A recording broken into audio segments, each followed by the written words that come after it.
everybody has had their first say, then someone can have a second say. And the person who makes the motion gets the right of first speaking. Vermont courts, oh yes, and you speak when I recognize you, when the moderator recognizes you. And it would be wonderful if you would stand up, say your name, even though we pretty much know each other.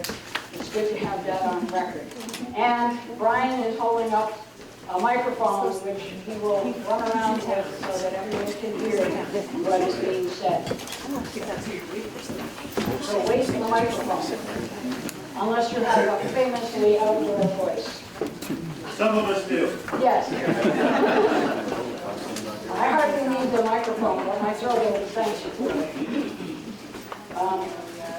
The Vermont courts have ruled that there is no legal function of a passover, a motion to pass over an article. There are 3 or 4 things in Robert's rules that could be intended for that. This is what you get when you send me off to moderator training. In most cases, the proper form of the motion is to move to postpone that article indefinitely. That's the proper form. So just so you know, now you know almost all of what I know.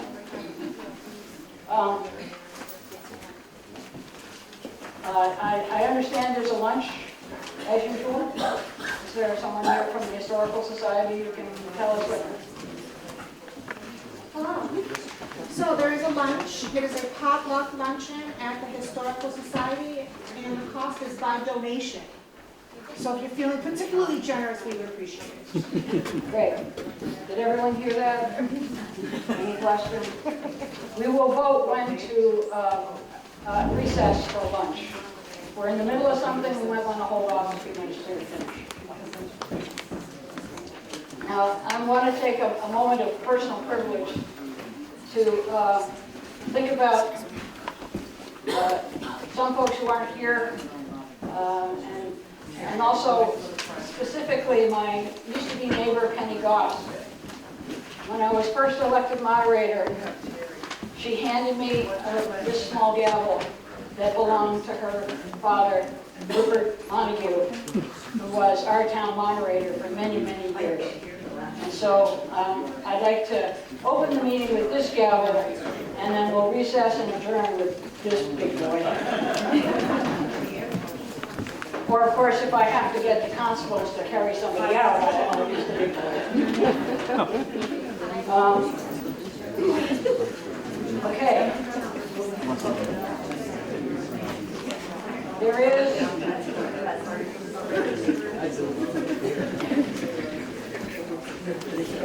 There's a town meeting invocation, non-sectarian, that I'd like to read. And then we will formally open the meeting and salute the flag and carry on. Welcome to the Bakersfield Town Meeting. We have come together in civil assembly as a community in a tradition that is older than the state itself. We come together to make decisions about our community. As we deliberate, let us advocate for our positions, but not at the expense of others. Let us remember that there's a huge gap between saying, I'm right, and saying, I believe I'm right. And let us remember that our neighbors with whom we disagree are good people with hopes and dreams as true and as high as ours. And let us always remember that in the end, caring for each other, as there have been many examples in this community, is of far greater importance than any differences we might have. Again, welcome. Okay. We ready to start the meeting? Okay. Oops. Using Rupert Murdoch's gavel. Montague!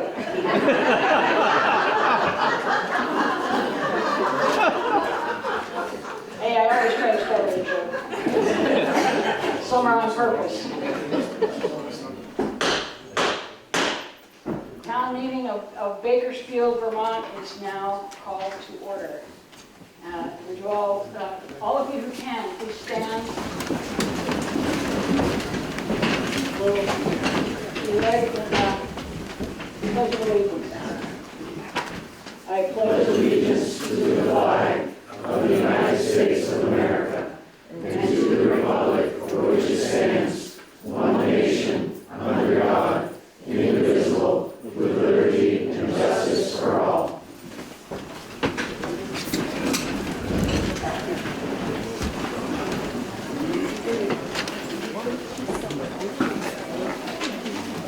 By the way, I didn't write that invitation, I got that at the but I liked it a lot.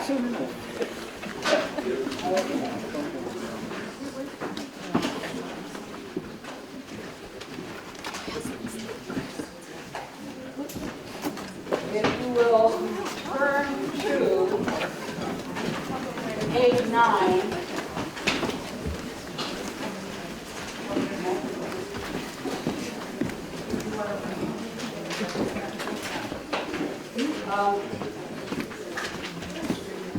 The legal voters of the town of Bakersfield, Vermont are hereby notified and warned to meet at the townhouse in the said town of Bakersfield on Tuesday, March 3rd, that's today, 2020, at 10 a.m. in the forenoon. Which one? To consider and act on the following articles that vote by Australia ballot for town's officers. Article 1, to elect a moderator for the ensuing year. Are there any other volunteers? Or revenge nominations? It's all yours. I second. I assume that should be a nomination and a second. Well, nominations don't require a second, but are there any other nominations? Start thinking. You know, I'm getting old. My hearing's going. Jessica Joyce.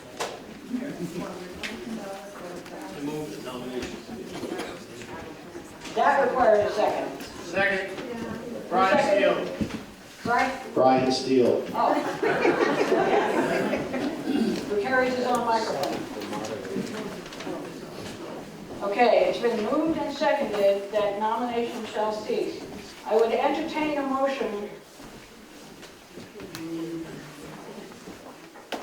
Oh. Okay. There are two ways to do this. One is you can just all yell, and the other way is that we can have Kathy, and someone can move that Kathy cast one ballot. Okay, I hear that people want to yell. Get it out of your system. Okay, all those in favor? Aye. Any opposed? It looks like the ayes are above the noes, of which there were none, and I got reelected. Thank you all for your faith in me.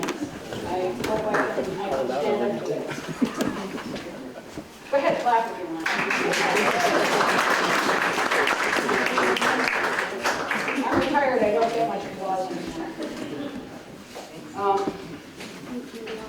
Article number 2. To vote by Australian ballot for the following officers and questions. A, select board member 3-year term. B, select board member 2-year term. C, select board member 1-year term. D, lister, 3-year term. E, auditor, 3-year term. F, planning commission 2-year term. G, planning commission 2-year term. And those are being by Australian ballot, and you can file through whenever you like until 7 o'clock tonight. Article number 3. To act on the reports of various town officers as contained in the current financial statement.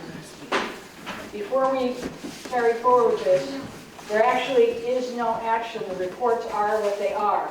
We can ask for clarification. We can, do other things. This is another product of town manager training. And hopefully next year the wording will be changed to receive. the reports of the town officers. So, what would you like to do with this article? You can vote that we should hear the, or hear any corrections or changes or so on, whatever you'd like to do. Someone make a motion. It's a warrant article, we have to do something. Robert Willie, so moved. Can I have a second? Todd Cosgrove, second.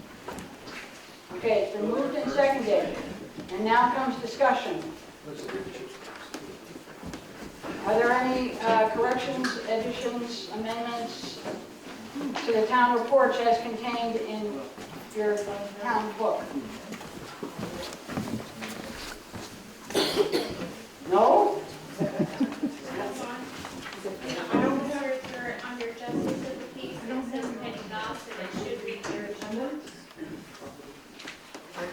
Did everyone hear that? In the town office, list of town officers under justices of the peace, Penny Goss is still listed as a justice of the peace. She resigned when she moved to St. Albans, and Mary Schwartz was appointed to fill her spot. So that will be corrected. Any other additions? Yes. John Sarnski. I noticed that you've got under the officers planning commission two-year terms. I don't see any zoning board. Did they? They're appointed, What's that? they're appointed. Okay. Zoning board of adjustment and the Yeah. zoning administrator is appointed. Okay.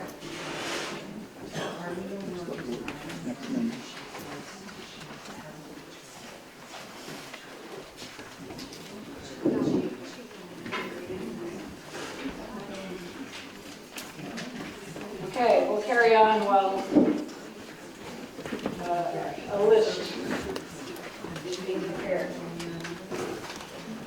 Only to vote on presidential.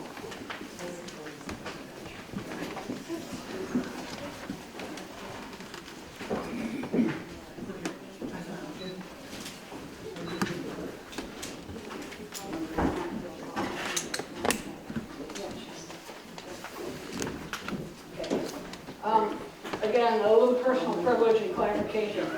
When you vote, if you want to vote in the presidential primary, that's the only race in which you have to declare. It's statewide and national law. You have to take one party or the other for the presidential primary only. Once every 4 years, you have to hold your nose and pick one.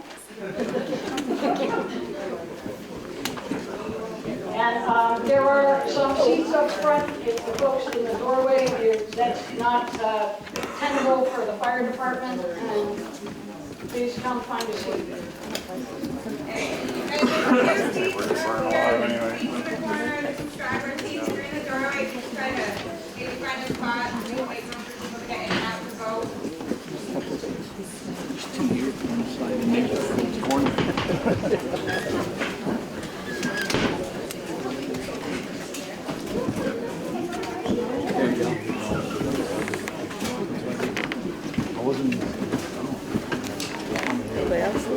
All right, last call for corrections, clarifications, changes to the town reports.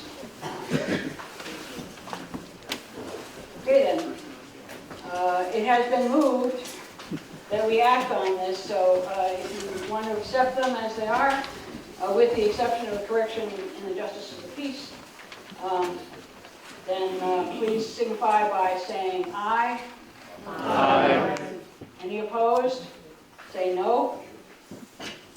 Seeing no opposition, then Article 3 is passed.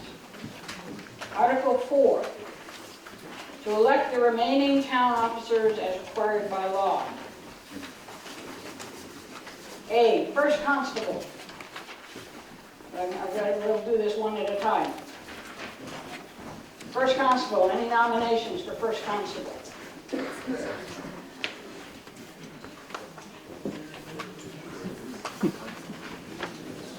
If you don't nominate somebody, I think the select board has to draft somebody.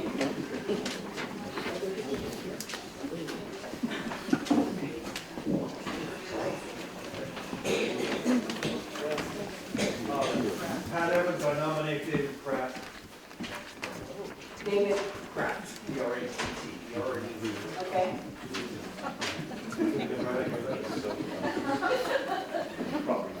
Any other nominations? David Pratt has been nominated.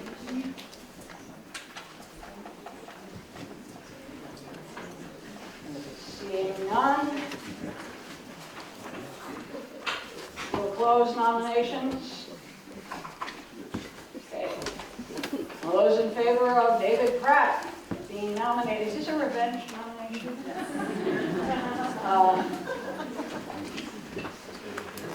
All those in favor of having David Pratt become the first constable, please signify by saying aye.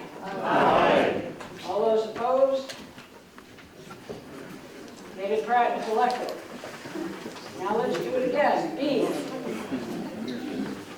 Second constable. Kelly, that'll. Any nominations for second constable? You've got to have a wingman or a woman.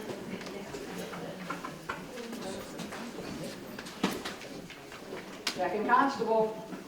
What if David's away? When we need him.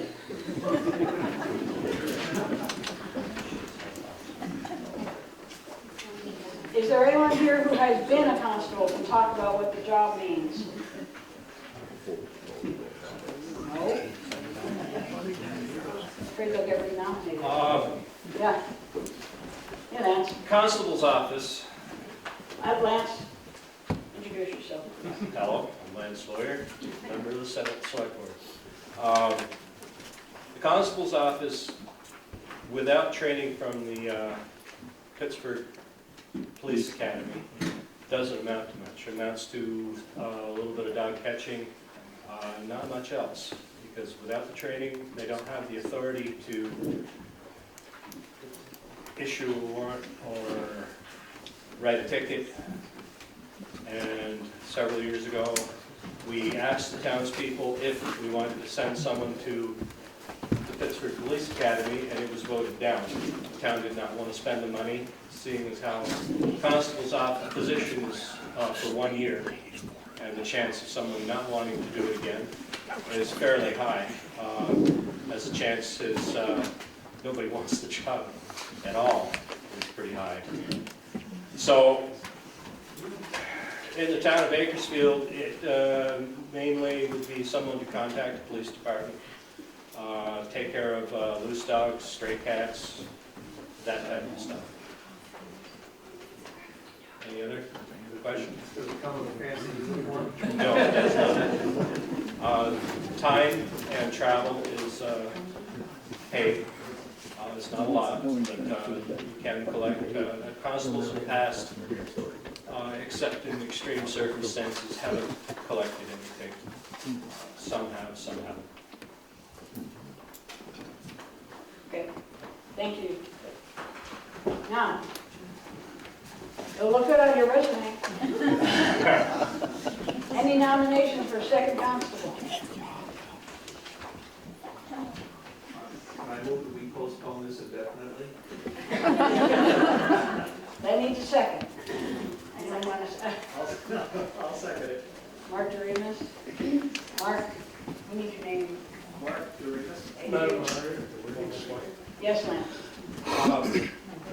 if you are correct, if the position is not filled, it is up to the select board to either appoint or fill the position themselves.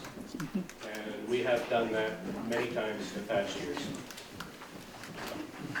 Was good, actually. Okay, it's been moved and seconded that we postpone this article indefinitely, this sub-article.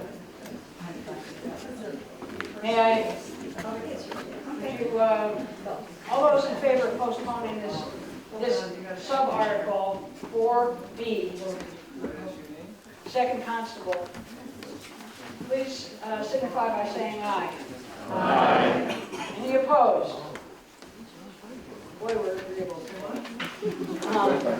You just say. Article 4B, the second constable, is postponed indefinitely. Article 4C, collector of delinquent taxes. Are there any nominations? You're a lawyer, I'll nominate Kathy Weston. Are there any other nominations? Kathy Wescott has been nominated.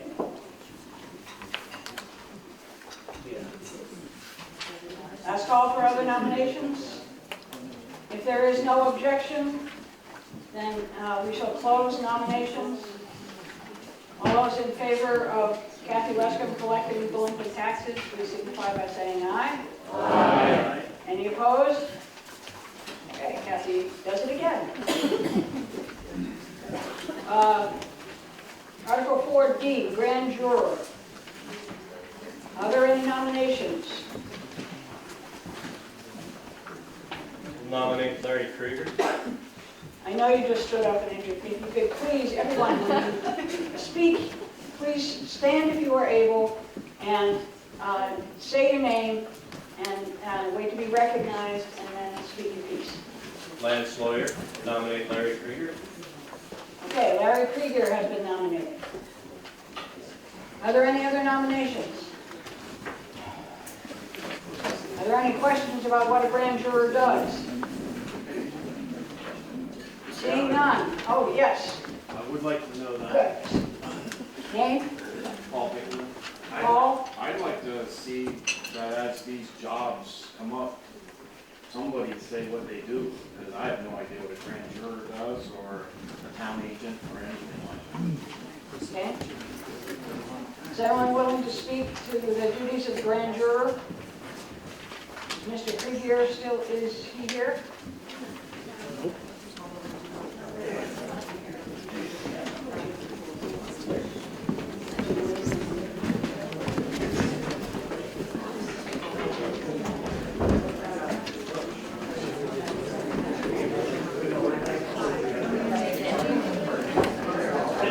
Hold on. If there is a trial where the grand jury is required, they would represent Town of Bakersfield on the grand jury. It hasn't happened in a long, long time. Basically, the grand jury reviews evidence when a prosecutor wants to make sure he or she has a pretty airtight case. It's a secret meeting, the grand jury, it's not public, and they vote as to whether to go ahead with the prosecution or not. Is that your understanding? Okay. All right, so we have Larry Krieger. Any other nominations? Seeing none. All those in favor of electing Larry Krieger for grand juror, please signify by saying aye. Aye. Any opposed? Larry Krieger is reelected. Article 4E, town agent. Are there any nominations for town agent?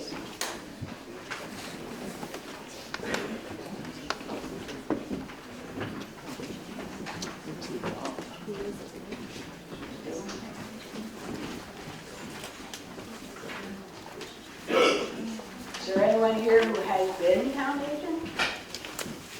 Dylan Weston was last filled position. Okay. I knew that. Dylan declined other offices last year because he was going to leave town. It is my understanding he's still in town. And he probably would be, unless he, as far as I know, he's going to be in town for the next year. So he would probably, rather? Brenda Weston, I don't know if he's gonna be in town for the next year, and, Could you stand up just so we can hear you? oh, I thought it was loud. I don't know if he'll be in town for the next year, he is looking for property, so I don't know if I would count on that. As far as what he's done the last, I think he's done it for 4 years. He hasn't done anything. Yeah. It's an old, from what he was told, it was a job that was years ago, but other things have now come into play where they really aren't called upon very often. The one time, I'm not even sure if it was the same job, it conflicted with his actual work, so he couldn't do it, because it was a conflict of interest.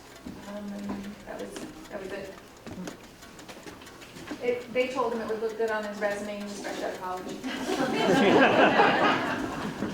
Mr. Lawyer. Brief description, town agent, not only does the town agent not have the authority to expend town funds by hiring an attorney without the select board's permission, select board also retains the independent authority to settle suits. Basically, they represent the town in minor disputes. Traditionally, it has gone to the select board. There's a couple other minor things. It's an antiquated position, basically. It's really, the legislature has considered disbanding the position, discontinuing it. Not much. Thank you. Pat Evans, I move we postpone this indefinitely. I need a second. I'll second that. And 6 seconds. By the way, we are mandated to put that on, we have to. Yes. Okay, it has been moved and seconded that we postpone indefinitely the election of a town agent. Is there any discussion? Okay, then, yes, Pat. I'm Pat Bevan. I don't think it's worth postponing this. I think we ought to vote somebody on the select board as town agent.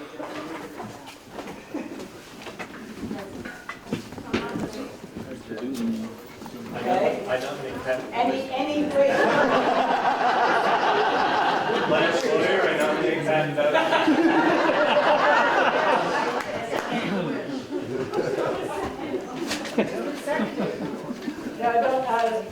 We're not in nominations, we're still in discussion. We have a motion on the floor.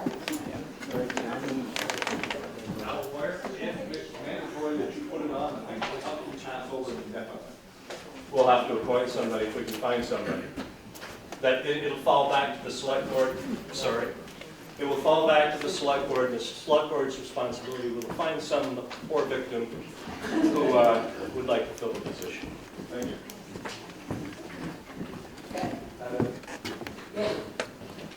Well, if it's such an antiquated, or stupid position, why don't we just pass on it and just, if you need a town agent, appoint somebody? Are you volunteering? Excuse me, but all your remarks are supposed to come to me. I get to be the recipient of your wit. Okay, we are considering a motion to pass over this article indefinitely.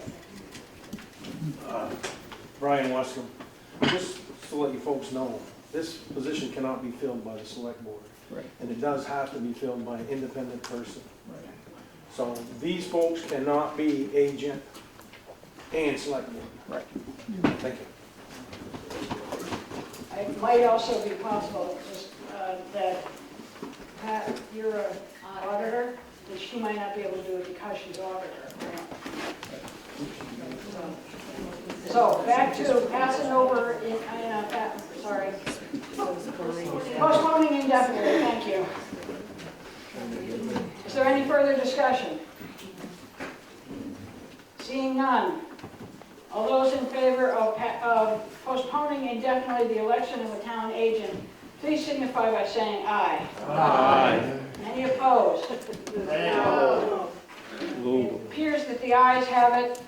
The ayes do have it, and that position will be, that article will be postponed indefinitely, leaving it to the select board to find somebody. Article 4F, Cemetery Commission, 5-year term. Are there any nominations? Stacy Maynard, I nominate Ron Marcotte. Brenda Okay, Ron Marcotte Weston. has been nominated. Sorry, wait. Brenda Weston, I second that. We don't need a second for nominations. Any other nominations? Seeing none. All those in favor of Ron Marcotte being elected as Cemetery Commissioner for a 5-year term, please signify by saying aye. Aye. All those opposed?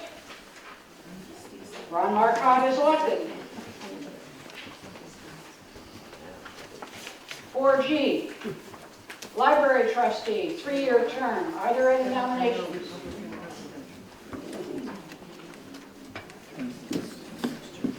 Cheryl D. Irwin, I'd like to nominate Stacy Bushy. Stacy Bushy? Okay. Are there any other nominations for Library Trustee, 3-year term? Seeing none? We are considering Stacy Bushy as a Library Trustee for a 3-year term. All those in favor say aye. Aye. All those opposed say nay. Stacy Bushy is elected. Library Trustee, 1 year left of a 3-year term. Are there any nominations? Melissa Dion, I nominate Jessica Villeneuve. Jessica Villeneuve? Sorry, we just, my hearing. Jessica Villeneuve. V as in Victor? Okay. I thought it could be Villeneuve in there. Okay. Jessica, is that right? Yes. Jessica Villeneuve Yes. has been nominated to fill out the last year of a 3-year term as a library trustee. Are there other nominations? Brenda Weston, I nominate Nicole Cribb.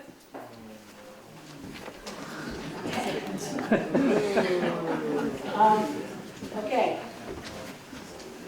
Nicola Cribb has been nominated to fill out 1 year of a 3-year term as library trustee.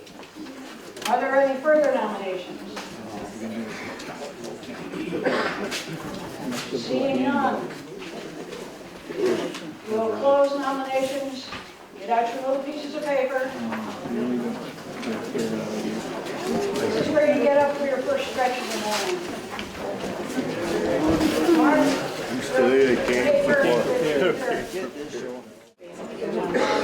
there were 2 votes cast beyond the candidates who were nominated. Pat received 1 vote. And Stacy Bushy, okay, I can't read the handwriting. Stacy Bushy also received 1 vote. Of the 2 candidates who were formally nominated, Jessica Villeneuve received 41 votes, and Nikki Cribb received 43. So Nikki Cribb, you are. Who was That was a close one. Nancy Cribb. Nikki? Okay, now we're moving on. Finally, How did you do that? Article 4I, Trustee of Public Funds. That's a 3-year term. Could I have a nomination? Susan Sonsky, I want to nominate Patrick Evans. Okay, Patrick Evans has been nominated for Trustee of Public Funds. Are there any other nominations? Did you change your mind? Oh, yeah. It's a good vote of confidence. Any other nominations for Trustee of Public Funds? Seeing none, all those in favor of electing Patrick Evans, the Trustee of Public Funds for a 3-year term, please signify by saying aye. Aye. Any opposed? Patrick, you are elected.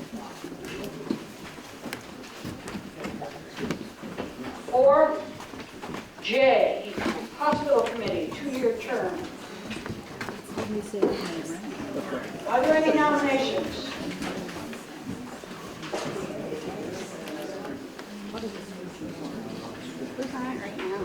I know the hospitals don't like to keep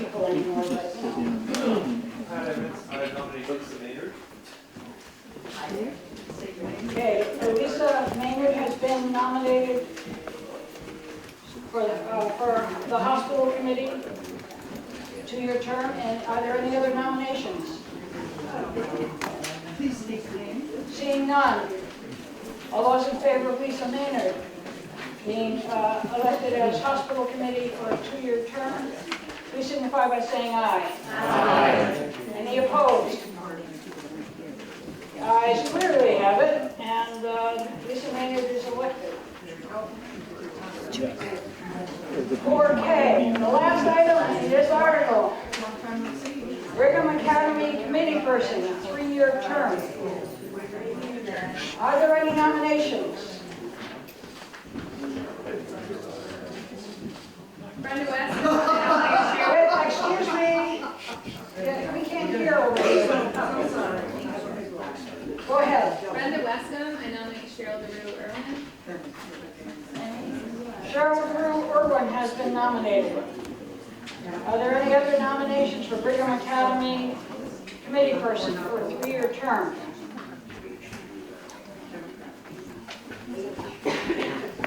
Seeing none, all those in favor of electing Cheryl DeRue Irwin, the Brigham Academy Committee person for a 3-year term, signify by saying aye.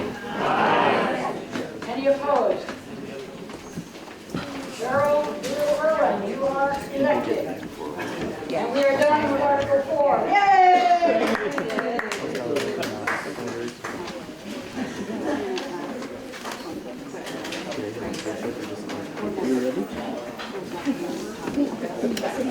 On to Article 5. Shall the town vote to have its property taxes due on October 5th, 2020? What do you wish to do with this article? You're a lawyer, I'll make that motion. Is there someone who wishes to second? Jessica Lewis, I second. Jessica Lewis. It's been moved and seconded that the town should have its property taxes due on October 5th, 2020. Is there any discussion on this article?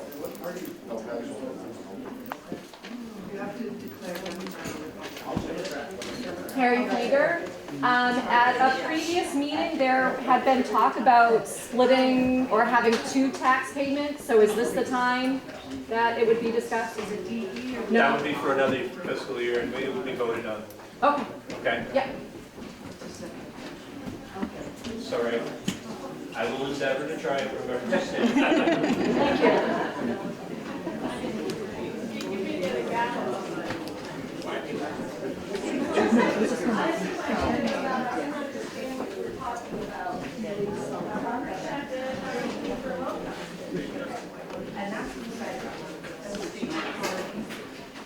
At our budget informational meetings, we had discussed the possibility of collecting taxes more than once a year. Ms. Fleeger asked if this was the time to address that question, and I said not necessarily, because that would be a decision that we would have informational meetings and public discussion about. So it is not for vote at this time. Not to mention, it would have to be warned as a separate article. Yes. And it has not been. Okay. Any other discussion on whether the town shall have its property taxes due on October 5th, 2020? Seeing none? Last call. All those in favor of having the town have its property taxes due on October 5th, 2020, please signify by saying aye. Aye. Any opposed? Not even a protest vote. Okay. If the article has passed, the ayes are way above the noes. There are hardly any noes anyway. And our taxes are due on October 5th. Article 6, shall the town authorize the select board to set a tax rate to cover expenses as voted? What do you wish to do with this article? Joy Dillon has moved. Is there a second? You're a lawyer, I'll second. Your lawyer seconds. Is there any discussion?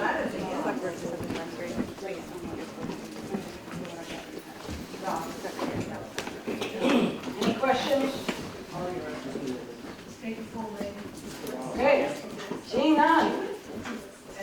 You will now vote on the article. Shall the town authorize the select board to set a tax rate to cover expenses as voted? If you are in favor of the article, say aye. Aye. If you are opposed, say no. No. The ayes appear to have it, the ayes do have it, and the select board is authorized to set a tax rate to cover expenses as voted.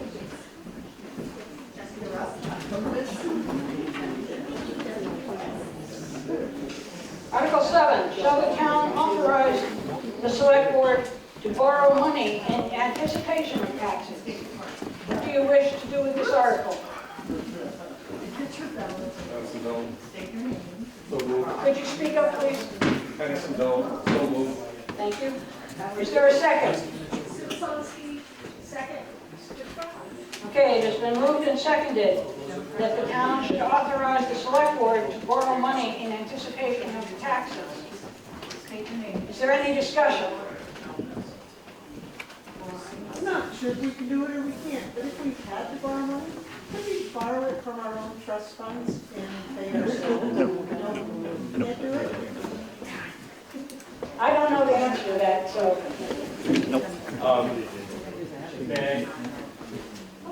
Most of the public trust funds are set up in accounts with R.M. Davis.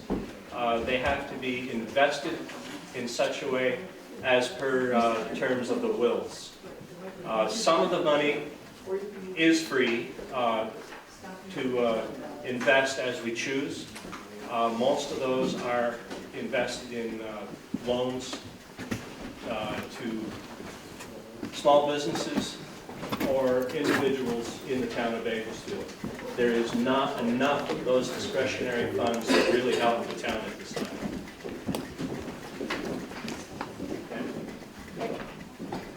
Does that answer the question?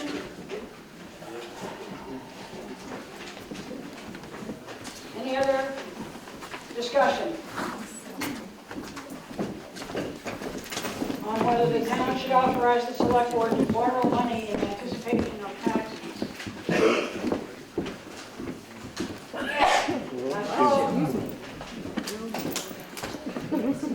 Seeing none?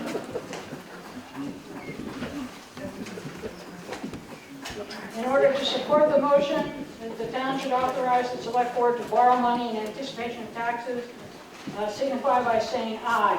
Aye. Any opposed, signify by saying no. No. The ayes are obviously way above the noes, and the select board is authorized to borrow money in anticipation of taxes.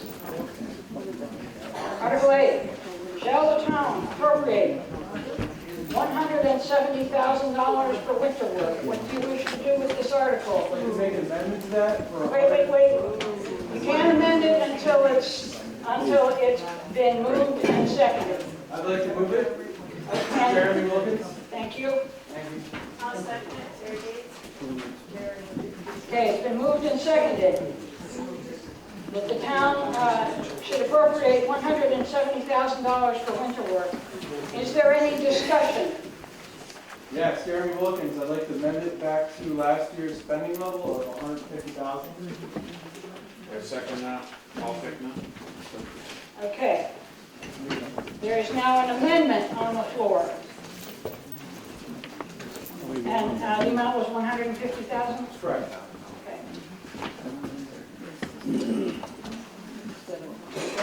Okay. Any discussion on the amendment? Mark Dorinas. Last year, I seem to recall that there was a large number of people that complained vehemently about the condition of the roads.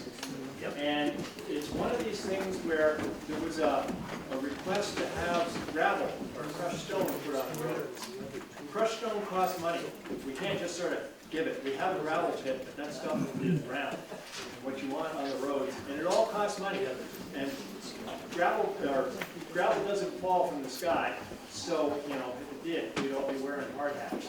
But it's one of those things where if we start cutting back on whatever, either winter work or dirt work, we're not gonna be able to do what we need to do. And it's one of these things where everything goes up every year, so if we start cutting back, where are we gonna go? The roads are definitely in need of work. And just because you don't think you're getting your dollars worth out of it, it is gonna be required, and that's why the select board increased it, because we need more money to operate things. And this is, where we're at. I mean, the plowing, right now, the roads are in beautiful shape because the snow plows have been going through. And I was thinking at one point that we should postpone town meeting day until April. And at that point, everybody's mind will be focused on the fact that the roads are terrible. If you don't like the fact that the roads don't get sanded, what are you going to do? But anyhow, that's what's up. Well, my observation of the material that we used before this request for gravel was more of a problem. The material was dirt. It was slimy dirt as opposed to stuff that we used to get, what had more aggregate in it, just naturally. And then when the town was fixing the road with this dirt, the first rain, it just fluffed it right up and it turned it into slime. And we lost that coverage, we lost all that. I thought that's what the discussion was over, not that we switch from dirt to gravel, which is obviously more expensive. Yes. Karen Flieger.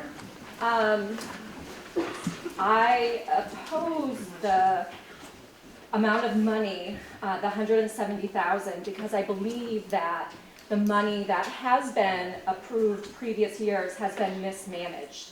There's a $40,000 pay increase that if you approve the winter work and the dirt work, that is in there, as well as other money that is not being spent the way that I believe it should be.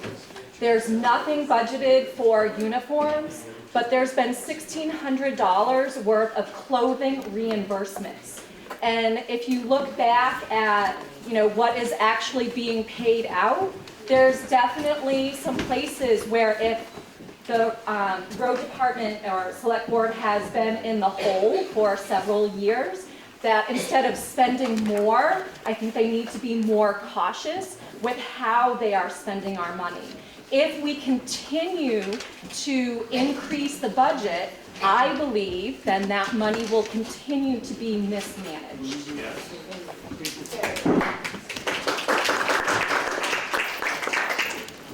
Abby Miller. I just want to err on the side of caution of lowering the budget every year, because I can attest to the fact that I don't believe that the funds are being mismanaged. I know the select board is looking at options. I know the concern was with the salary. The worksheet that was put out at the informational meetings, the overtime was very high. I had factored it in for the whole year versus half the year, and that was an error on my mistake. If you factor in, say, 6 months of overtime, however long winter is, it's not going to be as significant as an increase in the salaries. On the uniform topic, we used to do uniforms for the road crew. We no longer do uniforms. They get a clothing allowance. So if you look at the sheet that was handed out at the informational meeting, the uniform line is now $0, but there's a clothing reimbursement, which is $500 per employee, which is cheaper than paying and having somebody come in and do the uniforms. I get, and I'm not looking to get into an argument and go back and forth with anybody, back and forth on this all day, because we've had the meetings.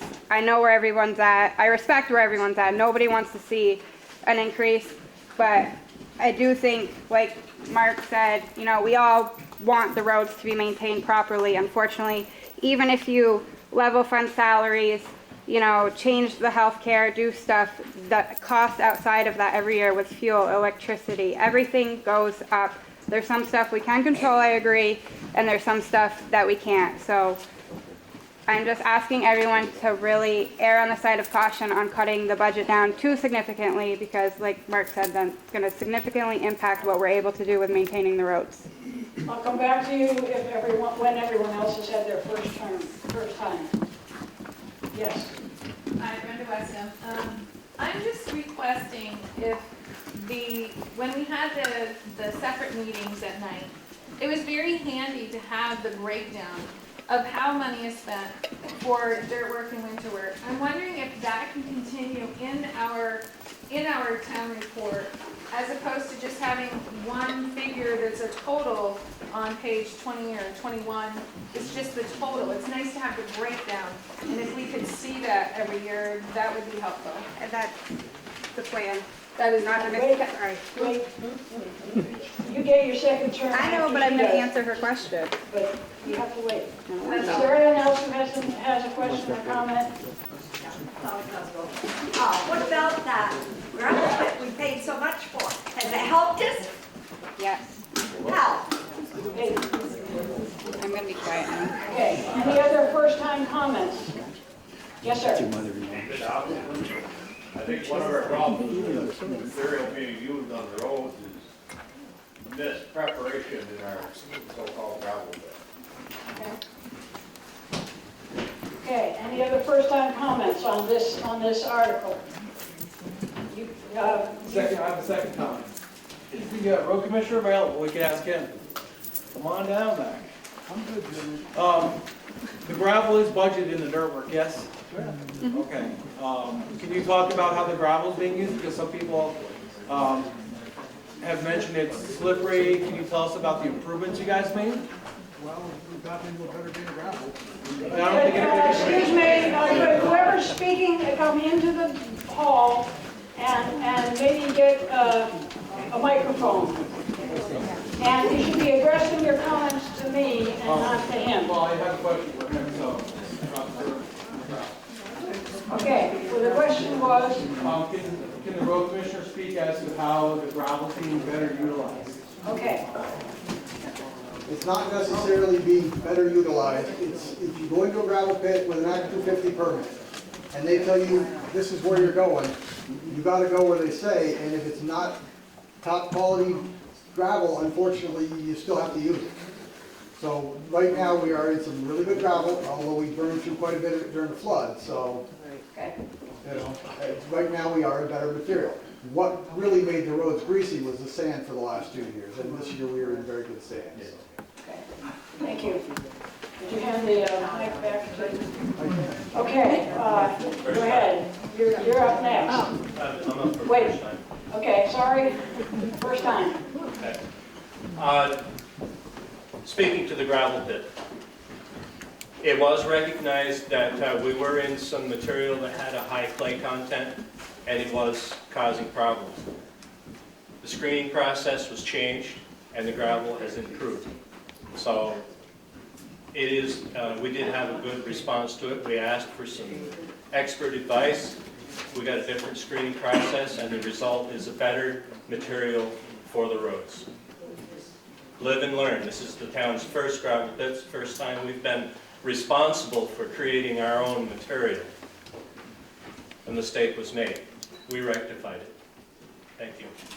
Okay, any other people who haven't spoken yet on this topic who want to speak now? Wendy Cobb. My question is, I have been told that this is included in this, what we're going to vote on. I live near the old fire department, and the only thing that you store there is the snow thrower. Is that correct, that you use to do the? There are various pieces of equipment there. I've only seen one there. What else is stored there, just out of curiosity? He's better qualified. Okay, There's a brush to chipper. answer the question. Yeah, exactly. There's a brush chipper in there, and there's also our chloride sprayer and our culvert thawer, which unfortunately have water in them that you can't let freeze. Okay, so my question is, because I have a house and I get heating fuel, and I'm seeing that the South, we're paying we are proposed to pay $2,600 for heating fuel. My question is, why are we paying so much to heat that building? And what exactly why are we heating it? Can we plug some of this stuff in? What's the deal with that? Okay, Mr. Road Commissioner. You've got a culvert thawer, which is a pressure washer, which has got water in it that you can't let freeze. Can't hear you. You got a pressure washer that has water in it that you cannot let freeze. You have a chloride spreader that has water in it that you cannot let freeze, and you can't plug those things in. Can we do anything as far as improving the building, as far as insulation goes, so maybe we can lower that If you cost? don't lower your budget possibly, or you put some special funds aside, I mean, we were just given, I'm just Okay, asking. wait, let's stop with the back and forth. yeah. Madam Moderator, they're arguing under misconception. All right, That's the south, that's the north station. She quoted a figure for the south station. For okay. the south, which is the garage they use every day, Uh-huh. okay? Okay. All right. You're up. I just want to reiterate that this is not about the quality of the roads. I think that from what I see at my house on Kings Hill Road, that things are good. This is about making sure that the money that we vote on is used in the manner that we expect, and that if this was a household budget and we found that we were spending more than we were taking in, then we would make adjustments within our household budget. And I'm not seeing that done with the road account. If I'm understanding the paperwork correctly, on page 22, it says that almost $380,000 were spent or disbursed by the road account. But looking at our paperwork from the informational meeting, $362,336.18 was what had been proposed, and I think was what was voted on. So why do we continue to spend more than what is budgeted?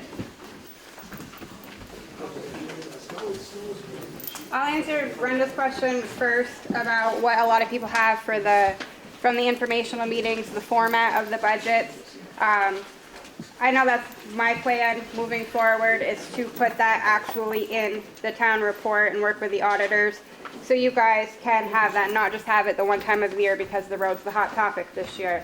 So there are going to be improvements made to how you guys are seeing stuff in the town report next year to show this is what we budgeted, here's the actual, and here's maybe the last couple years, whatever the room allows us to have, so you guys will be able to have that information more in front of you, so you are more part of the discussion of what's going on with that. So that is one improvement that we are going to make. I think I lost my other thing that I was going to say. Is there any further discussion? There was a statement that, what do we do, why do we use the gravel, and why is it there? Last fall, I'm sure nobody remembers, around Halloween, there was a fairly large rainstorm.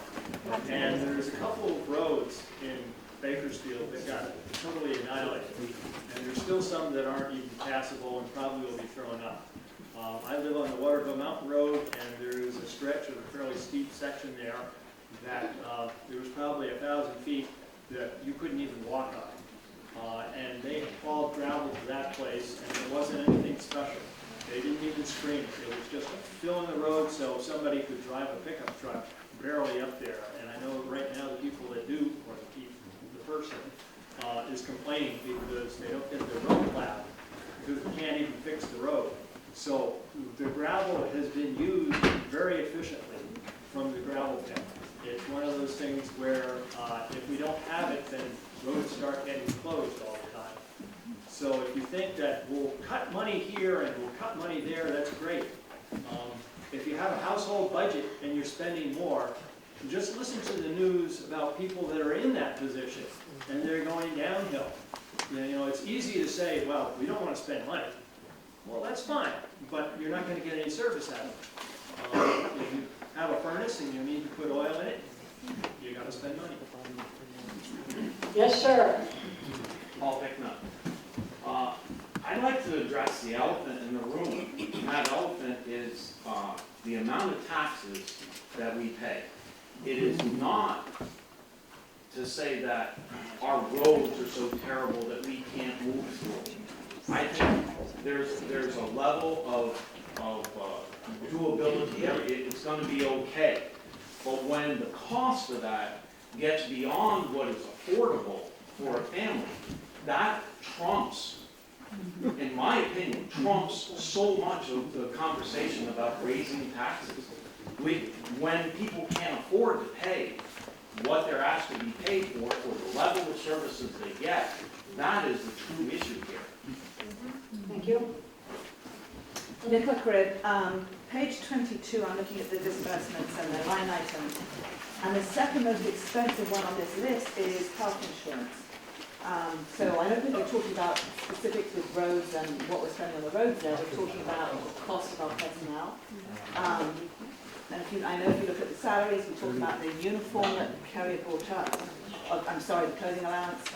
And then this amount on health insurance. I wonder if the board would look at that total compensation package for our road crew and see if there's something that can happen there, because it seems that we're giving a very generous package here, which is wonderful, and I don't think that's a bad thing, but I think we should look at what other towns do and maybe think about what we can do down the road. I know we can't make that change now because those are employees who have contracts, but if that's an area we could look at in the future.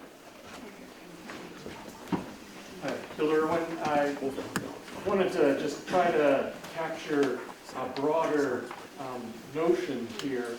We're just looking at Article 8, and if you look at the combination of Articles 8 through 16, we are talking about an increase of $236,000 if I did my math correctly, and I may have done so incorrectly, but I think I'm pretty close. 20,000 on 8, up 10,000 on 9, up 26,000 on 13, up 30,000 on 15, and that never existed before. And then number 16 is the big chunk, and that's the $150,000. I think what a lot of people are concerned about is not that the town needs to cover its costs, and not that the costs aren't showing that there's high-quality work by high-quality people in this town for all of our needs. It's how are we doing it? Is it possible that maybe we look at the way that we're taxing people, consider that equally important, and spread the total amount that needs to be recovered for these expenses over a broader time frame, or perhaps the select board could express This that. is not really relevant to the amendment that we're discussing. I believe that it is. And I hear you, but I'm ruling against you.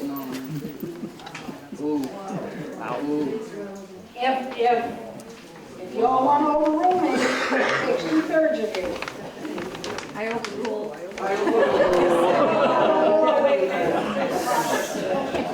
What's the process? I might have to look it up.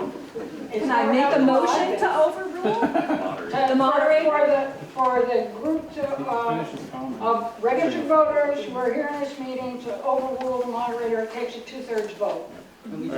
That means, Call the vote. we gotta ask for it. Make a motion to overrule the moderator. Okay, that motion supersedes everything else we're doing right now. Yep. Is there a second? Alan Holbert, I second it. Okay. Call for a paper ballot.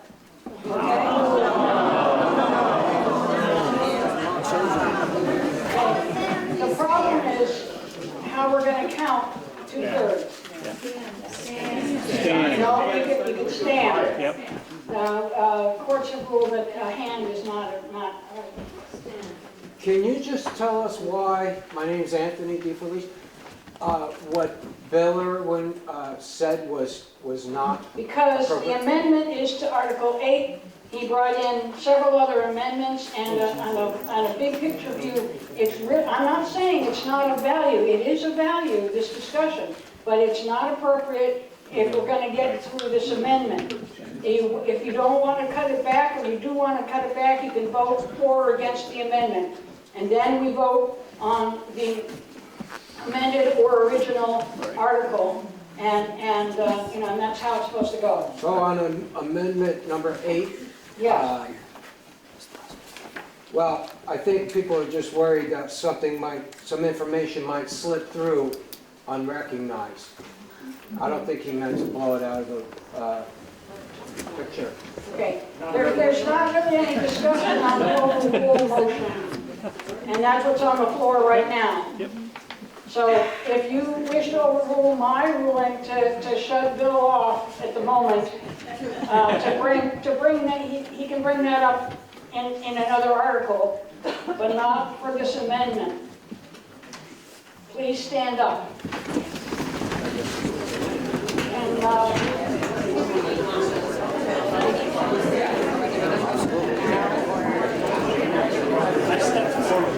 There you go. and remain standing. And if you're in line to vote, then squat down or something.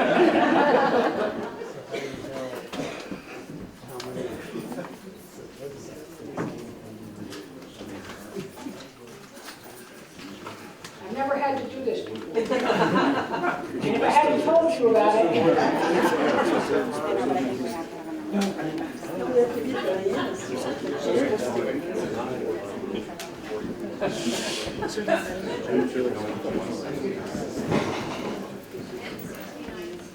Okay, how many votes for cast?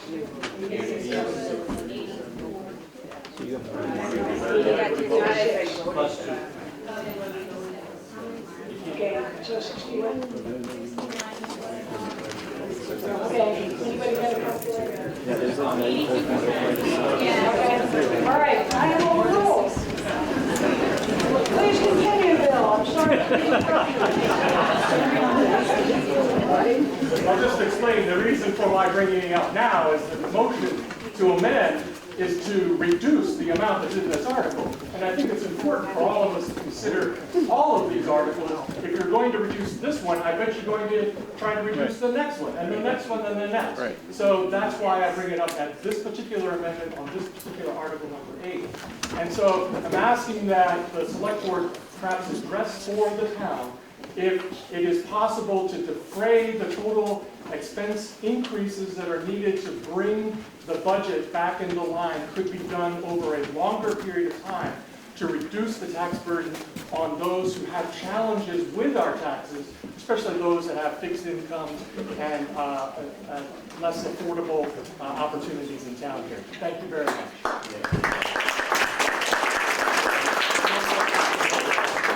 In the corner in the back.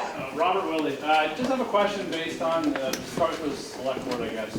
Based upon our informational meetings that we had earlier, it was discussed that if this was voted down, could we go over what the process is? Does it just go back to last year's number? Actually, do you have Can you stand up and say your name and? Thanks. Mr. Lawyer. Yes, Lance Lawyer. As far as the line item increases of Articles 8 through 15, a lot of those are impacted by the storm.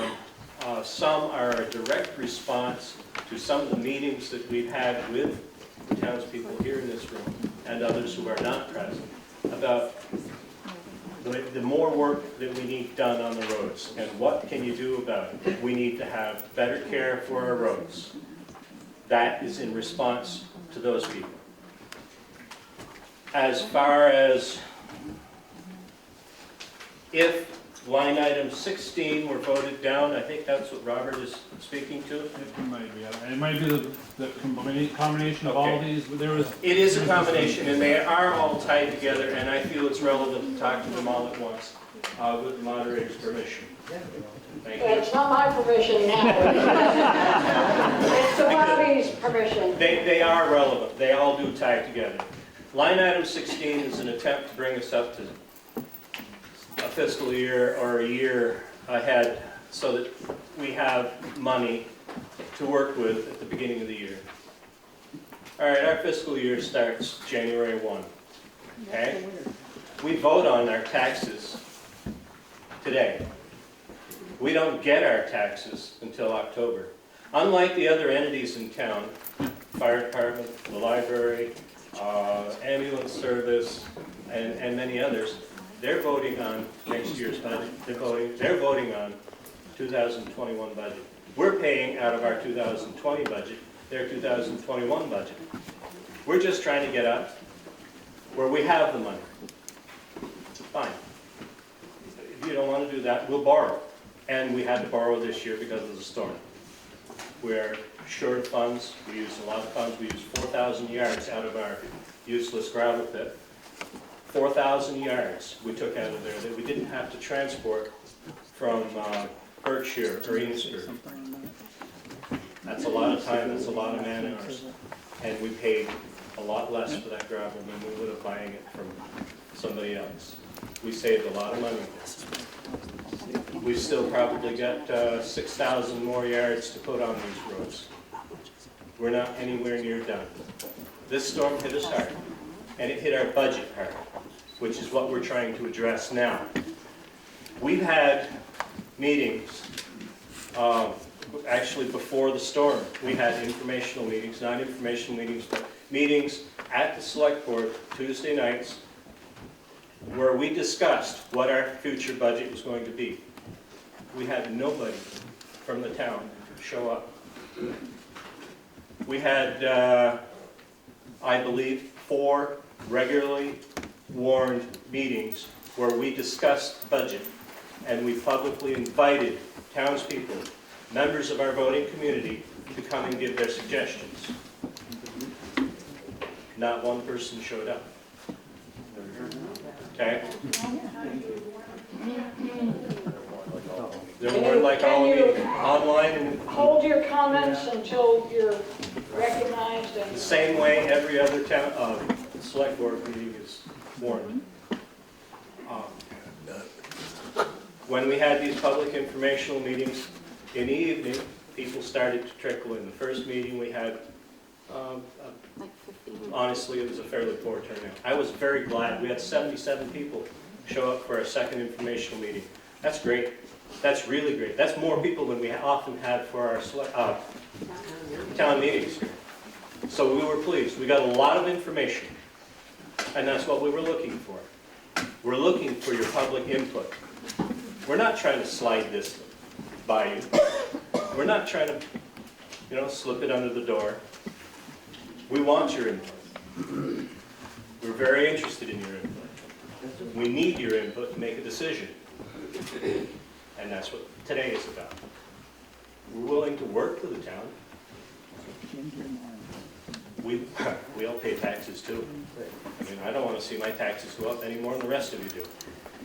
But we need your input. We need your participation. So,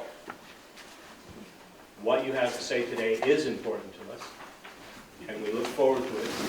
That's why we stood up to let Mr. Irwin have his say. All of these articles are tied together. It is relevant. I hope what I've said has had some help. Let the fun begin. In the back. Ginger Miles. Just curious if the process is still continuing to receive FEMA money, and if so, how is that going? Yes, Mr. Ware. I've been dealing with FEMA along with Mr. Newitt. This storm response by the government has been slow. It wasn't declared a federal emergency until January 17th, I believe. And shortly thereafter, Mac and I went to a meeting with FEMA at the St. Albans Police Barracks. We are on the list. Everything we need to do is up to date to this time. We're waiting to be assigned a FEMA director, which is our one-on-one person, the person we will work together with to determine exactly what the monetary value of the damage is. We're looking at between the earliest we're looking at would be 6 months to a year, and in some extreme cases, it's 2 years before money comes in. Did that answer your question? Yes, sir. Yes, sir. Paul Stanley, I'd like to call the question, please. Thank you. Okay, I believe that requires 7 people to agree with you. Stand. Okay. A1. Okay, we got 7, you may sit. Thank you. Take a load off. Call the question. Yes, we are voting on the amendment Right. to Article 8, which was to change the amount from $170,000 for winter work to $150,000 for winter work. Is that right? Yes, that is correct. Last year's spending. Okay. That's the question for you. All those in favor, please say aye. Aye. All those opposed, please say no. Whoa, close. The noes appear to be greater than the ayes.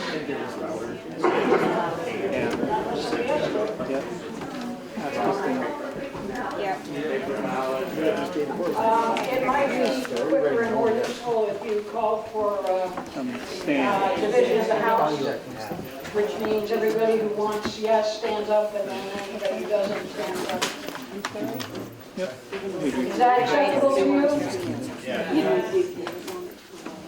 I just want to make mention that we really need to count both ways, because to count for whether you stood or not, there were many more people sitting than the difference between the previous paper ballot and those standing. So you do need to count both ways. Okay, take that under advisement. Okay, so. I got a problem with the back of the room. Yeah. Take a seat. People, please come in. There are seats up front. Everybody take a seat, otherwise this is going to work. And it's, we're going to have a hard time coming and standing and sitting if everybody's standing. All right. If you are a registered voter and you want to participate in this, then you've got to come in. There's 3 seats up front. That's the next thing. Go to bigger hall. It's not in the process. Yeah, right? How's that gonna work? There's 5 seats up front, 50 people standing. That's the first grade map. Those who are not registered voters, All right, not then vote nay. residents of Bakersfield, please raise your hands.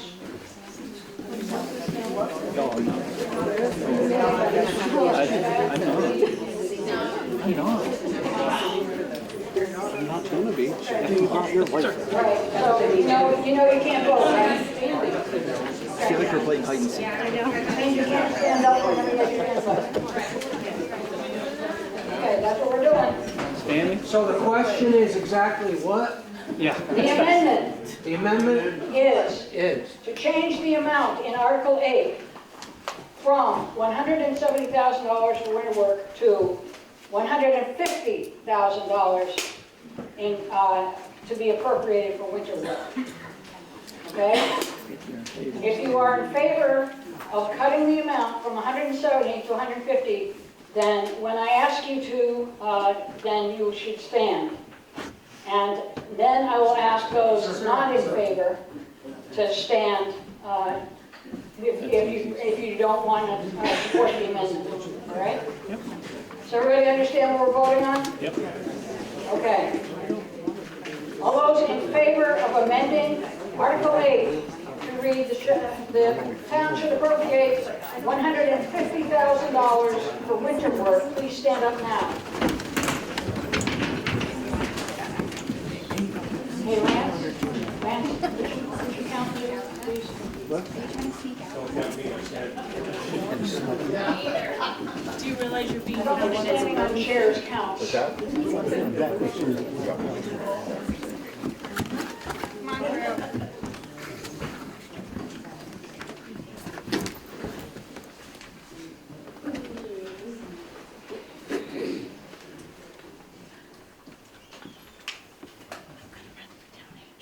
Spencer, are you standing? No, I'm not. Don't get me. What about David, are you?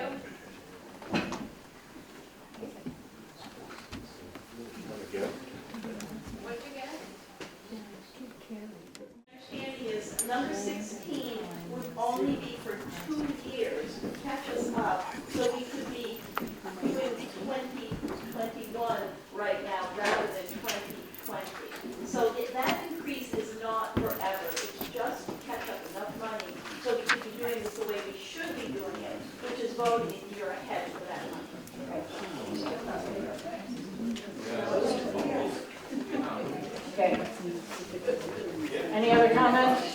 doesn't make sense. Yes, sir. Jeremy Wilkins, amendment guy, so that's fine, if everyone wants their taxes to go up, right, if that's what the town wants, so be it said, but can we guarantee that it's only gonna be for 2 years? Every year it seems to go up with everything, as people said, Mr. Wood has a great idea, No but such it's not thing as a look. temporary Everything tax. has to be warned and voted on by the town.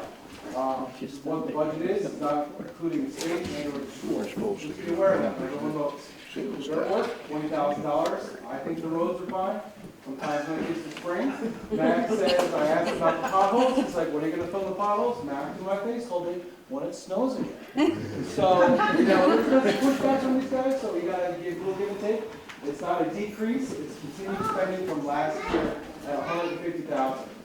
So, it's not giving them any money, it's not taking away money, it's keeping it status quo. I hear your comment, I accept it respectfully, however, we've already passed on that question. Yeah, I know.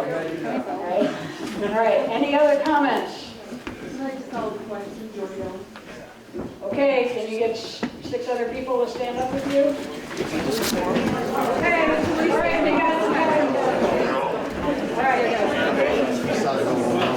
Okay, we are about to vote. To vote on the one that. On Article 8. It's not Article 1800, it's only Article 8. No, we voted. Shall the town appropriate $170,000 for winter work? All those in favor signify by saying aye. Aye. All those opposed? No. No. All right, so you don't get any winter work. Stay out there with your shovel, do it right in your How many people driveway. want to do it? How many knows you want? Just whatever you do. Okay, we'll pay the vote. We can, if 2/3 of the votes are willing, which means another paper ballot most likely. Wait. Move Article 16 to be the next in line. That's called suspended rules and this specific thing. It's also lunchtime. So the question is, do you want to do this before lunch or after lunch? All right, now, we have to wait for these votes to be counted. We get the results. And then I will try to do the shortcut way of changing the rules here. Okay? Believe me, I don't want to be here any longer than you do, though. My seat is a lot cushier than yours. Some of us who've been going to town meetings for a long, long time bring our own cushions. When we first moved here in 1986, which is starting to be a long time ago, it was the year that an embezzlement occurred, and we had long meetings. And that's when I first learned that I better bring a cushion.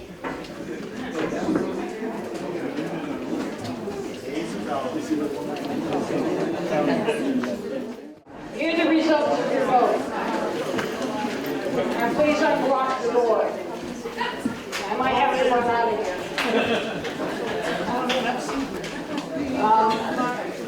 On Article 8, whether to appropriate $170,000 for winter work. One year I asked what's the difference between winter work and dirt work, and they said, well, time of year. The yeses were 66. The noes were 51. So the article is passed. Woo! Congratulate yourselves. You did a good job. Okay. This is what democracy looked like. It's messy. You know, it's time consuming. And we're doing the best we can, all of us, including me. Now, several people have asked about moving Article 16 up in the agenda. Normally, we're required to take them in the order that they're placed. And You can do that by voting to suspend the rules. And that requires a 2/3 vote. And there's no discussion. I believe there's no discussion on that. Again, this is a new thing for me. Right. Just check. Let me double check.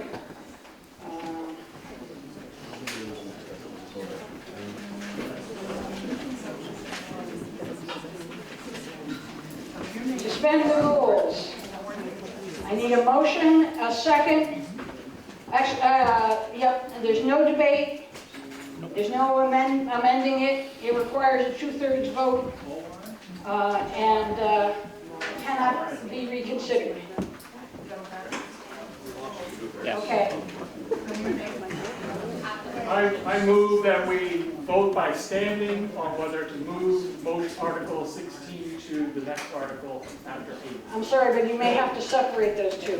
Give me one. Okay, I'm making my point. I want standing vote.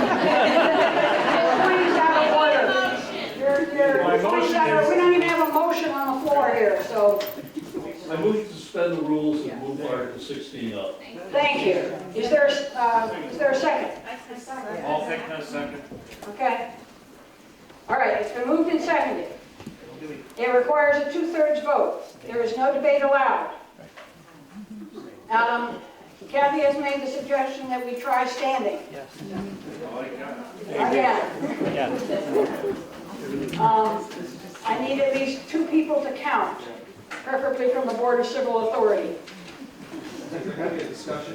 No. This is a vote on suspending the rules to move Article 16 up in the agenda. There's no discussion on such a motion. According to my handbook. May I ask a question about the suspension? Okay? How long in terms of suspension? That's the meeting? No. No. It's specific to this question. Right. Yes.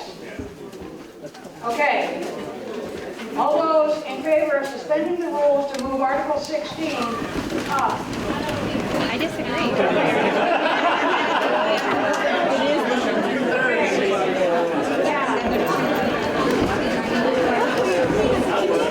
Just in case, if anyone is willing to stand up and vote against, do it now. Okay, all right. Suspending the rules to move Article 16 up to right after Article 8 that we just passed, has passed. Now, would someone please give me a motion for Article 16? What do you wish to do with it?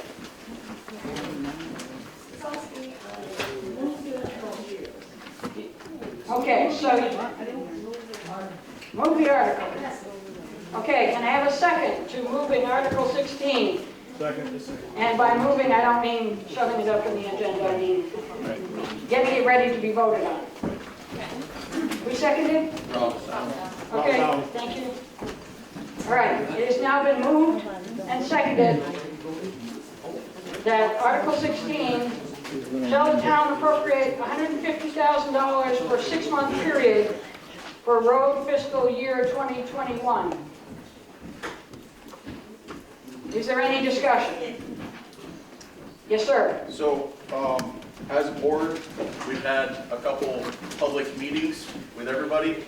We've heard a lot of great input, a lot of things that we need to relook at, okay?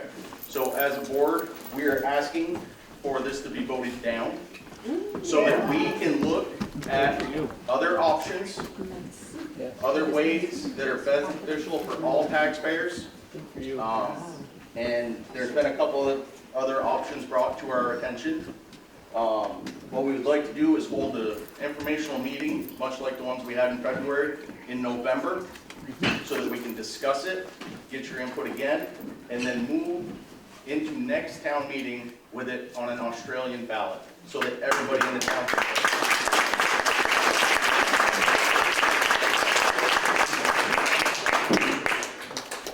I just say that if you're going to do that in November at the general election, we will have to vote by ballot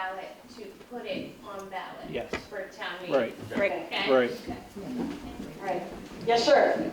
I'd like to move to indefinitely suspend the article, Postpone or and postpone, postpone. indefinitely postpone.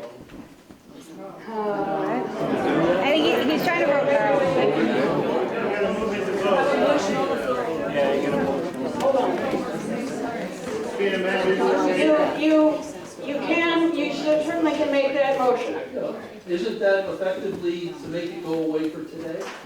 Yeah, it is. Yeah, that's what I thought. No, we want to vote. Okay, wait a minute. Same thing as voting it down. I have to look up in my manual. Yeah, hold on. They're asking us to vote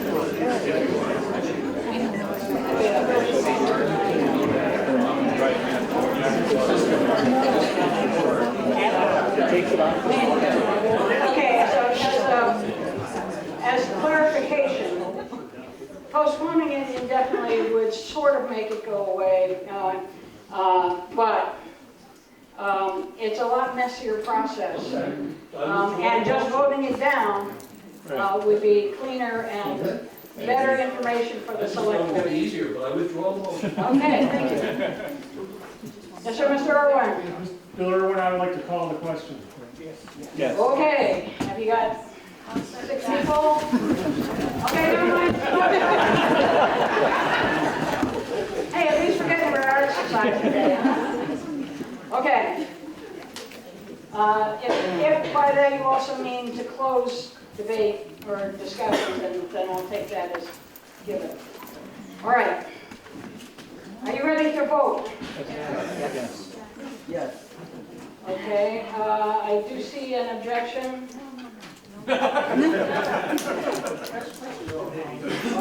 Clarification. You're going to tell us what the amendment, what we're voting on, because Yes. I don't remember a motion. Yes, Was it I- made or second? Yes. It was. Okay. Okay. Any other questions on the wording, the Nope. process here? We're about to vote on Article 16 out of order. We changed the order. So we're now down to 16, but we still have 9, 10, 11, 12, 13, 14, and Right. 15 to vote on. Right. Okay? 16 is the one people want to do now. Shall the town appropriate $150,000 for a 6-month period for road fiscal year 2021? All those in favor, say aye. All those opposed, say no. No. It appears that the noes have it. I can't say that the nose is above the eyes, but you know. So, hold on, what? I can't hear. I'd like to make a motion that we vote break for lunch. Is there a second to that motion? Yes. Okay. We have a motion and a second that we recess for lunch. And there's a lovely lunch being served over at the Historical Society. A short lunch. Half hour. With my dog. Wait, all those in favor of the motion, say aye. Aye. Any opposed? Okay. Don't forget you can go out the front door too. At 1:15. We are looking at Article number 9. Shall the town appropriate $130,000 for dirt wood? Which is not the same as real wood. Yes, sir. Bill Irwin, I would move the motion for 130,000 dirt work. Can I get a second? Okay. Been moved and seconded that the town should appropriate $130,000 for dirt wood. Is there any discussion? Seeing none. Oh, I'm sorry. Yes, sir. I just want all the potholes filled in, that's all I gotta say. And what was your name again? Back at it. It'll snow tomorrow. Okay. What? All right. Seeing no, if there's no other discussion, we had our fill before lunch. Okay.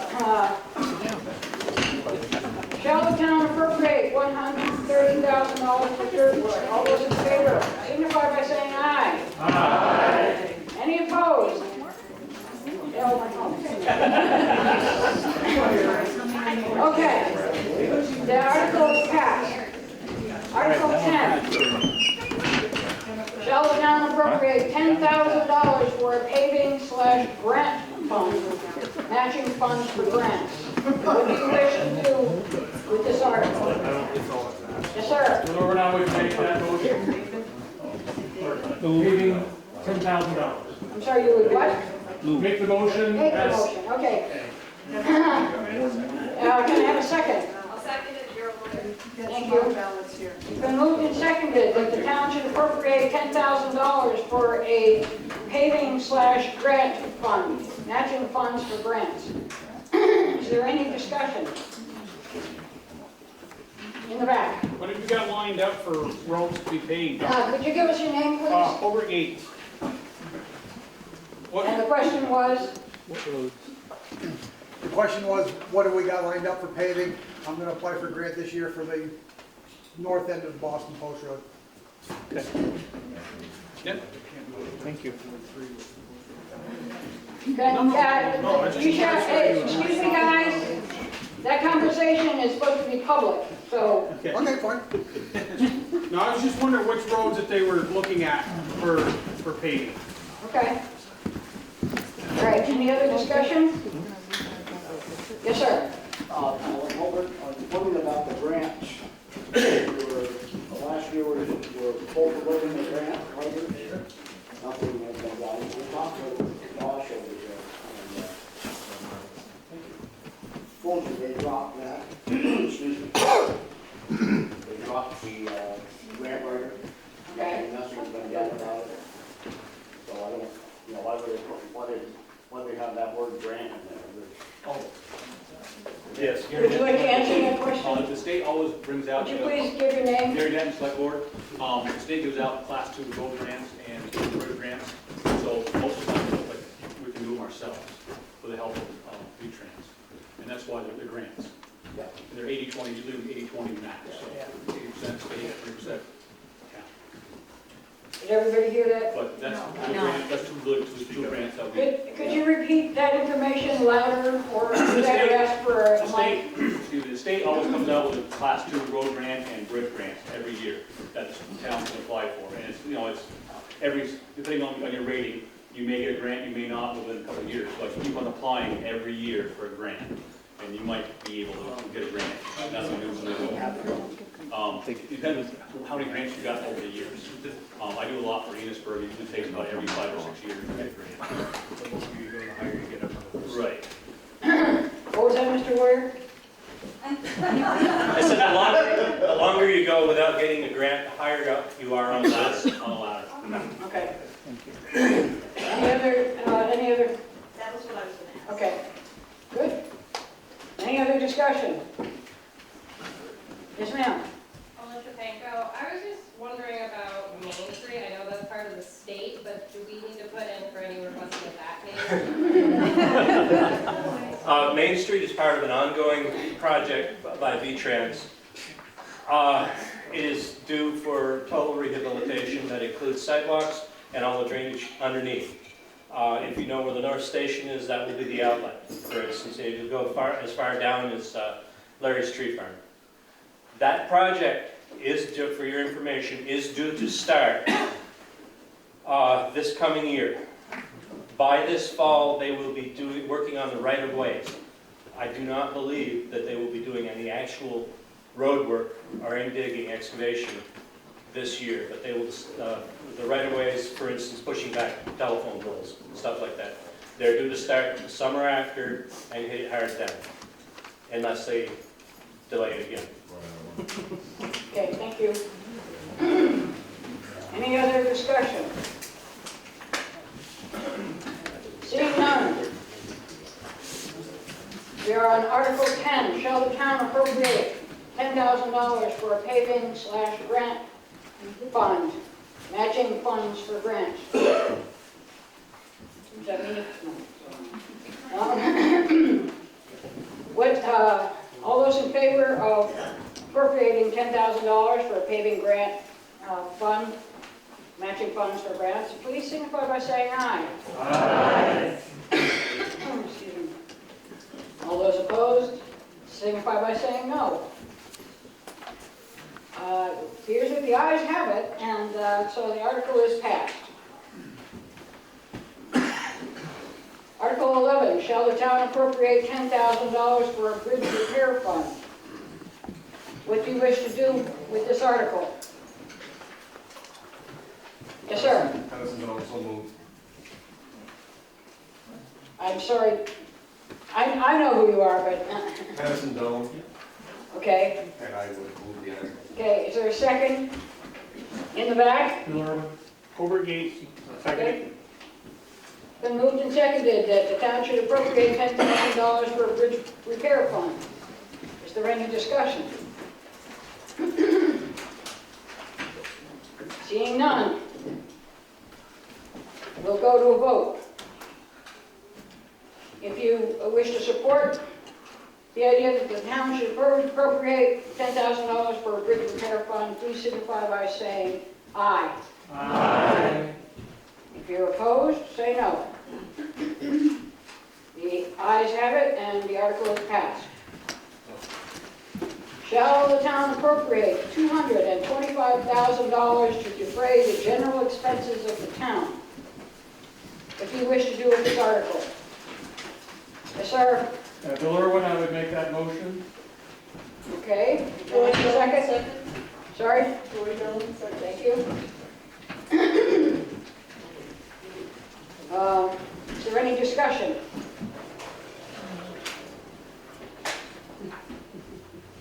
No discussion. Okay, we'll go right to a vote.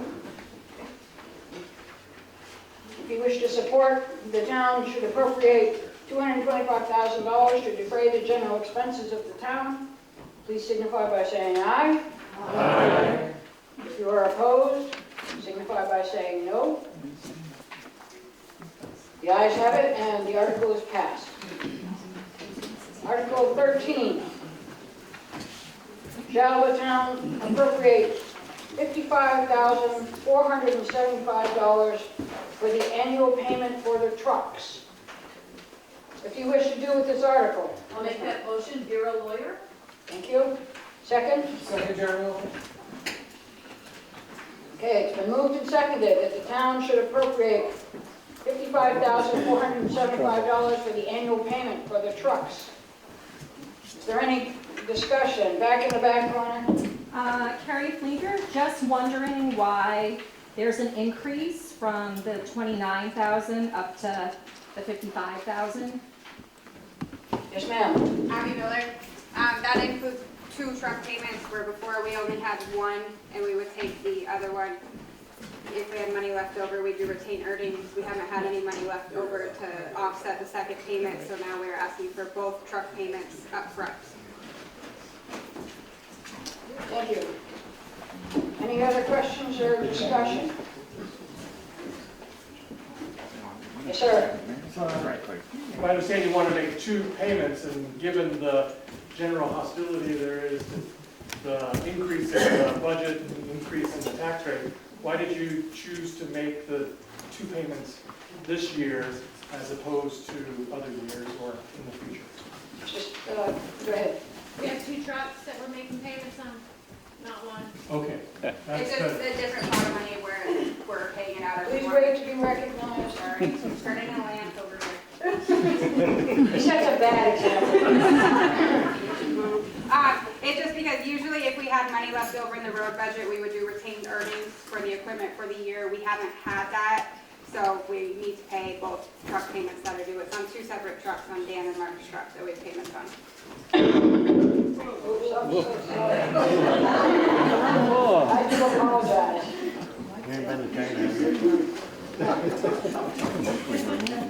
You don't need a hearing aid right there, do you? So we're voting on Article 15. Shall the town appropriate $55,475 for the annual payment for the trucks? All those in favor signify by saying aye. Aye. All those opposed say no. The ayes have it, and the article is passed.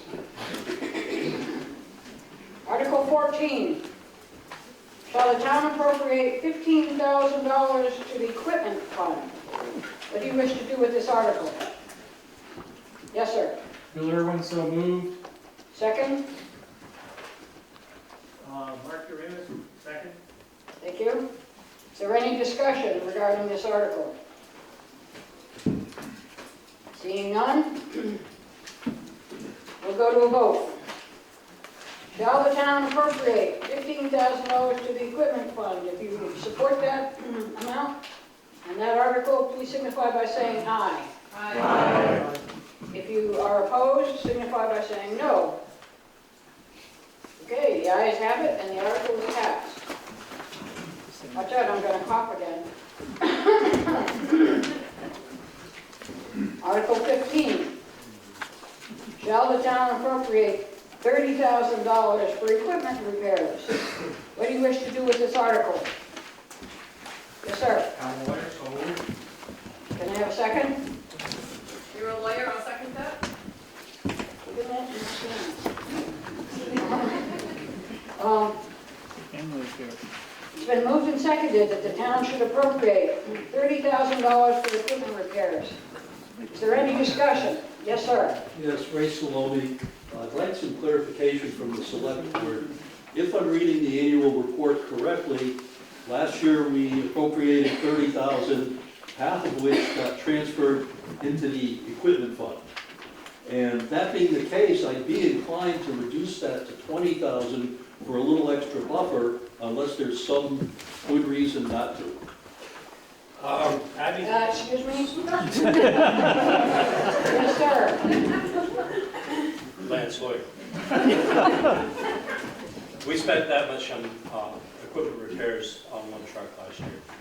That's not what it said. Yeah, Abby has better numbers than I do, but we spent way more than the $30,000 on equipment repair. Why doesn't it say that, sir? What page are you looking at? What are you looking at? Well, let me get in there. I just... Page 23? Thank you.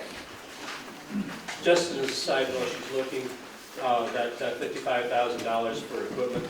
Okay, The truck repair fund on that page pays off 23. one of the trucks there. Let him finish. Okay. That's all right. Can I go? He's not interested.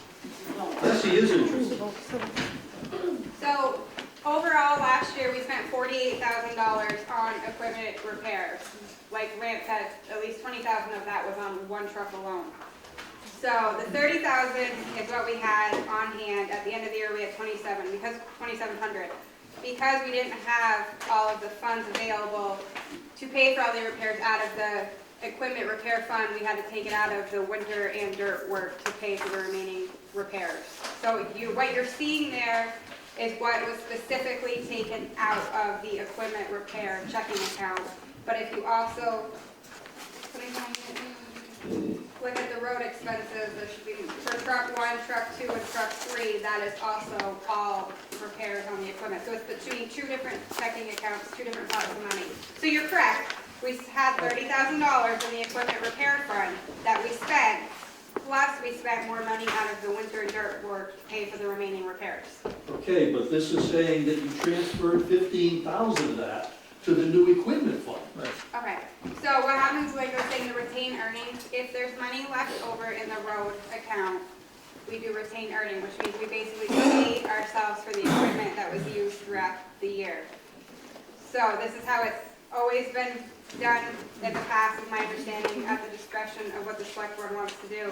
Because what this does is that money goes to the new equipment repair to make the second truck payment, which we haven't had the funds to be able to make the truck payment. Whoa, this sounds like real strange bookkeeping to me, but I'll let it go with that. Thank you. Is there any other? Yes, in the back. So, Carrie Weaver, so this seems to be a whole new category, because I don't see it on previous years, Yes. right? So we've Yes. never asked specifically for equipment repairs before. Go ahead. You're correct, it is a new line item that hasn't been there before because we don't have the money left over at the end of the year to and the retained earnings, we usually split between the new equipment and the equipment repair fund. So it either will go to the truck payments or repairs on the equipment. We haven't had that, so we are asking, this is a new line item because we have aging equipment. The repairs are getting pricier every year and we're having to do more repairs because of the age of the equipment. So this is a new line item. You're correct. Mr. Lawyer. As I started to explain before, and I apologize for interrupting you, that $55,000 previous line item, one of those trucks is going to be paid off this year, okay? We're going to have to buy another new truck, Max truck, which is, what, 12 years old? 2007. The 2007, okay? And it is sadly in need of repairs. That is the one vehicle we spent more money on than any other vehicle last year. And it killed, that's the vehicle that killed our repair budget. Just to give you information that you can relate over. Okay, I just wish it were clearer in the report. Sir, reports. wait to be recognized. Did that help? Apparently not. In the back. It didn't If really you're not explain. recognized. Well, okay, he's asking the question. Order of mission. FYI for the selectmen maybe, that if they would talk to one certain employee and slow down the truck, we might not, at a tad, we might not have to put quite so much input for repair. Okay. Is there any other discussion on this item? Yes. You're kind of behind the pole. I am, I'm behind the pole. So I don't. Unless something's changed since I was auditing. We charge ourselves for the use of our equipment. It goes into a new equipment repair fund. If there's anything left in that at the end of the year that we haven't had to use for repairs, we voted a number of years ago to put that into a new equipment fund so that when we had to buy new equipment, there was money on hand and we didn't have to raise it on the grand list. Well, if I'm understanding Abby correctly, we haven't had money left over in the new equipment fund, in the repair fund. That was the earnings from using our own equipment. And so we have to borrow from somewhere else to make the payments on our trucks. And so if we can't make the payments and we can't make the repairs, we have to raise the money on the grand list somewhere. Thank you. Is there any other discussion? Seeing none, we'll go to a vote. On Article 15, shall the town appropriate $30,000 for equipment repairs? If you wish to support that article, signify by saying aye. Aye. If you wish to not support it, signify by saying no. No. The ayes clearly have it, and the article is passed. We get to turn the page.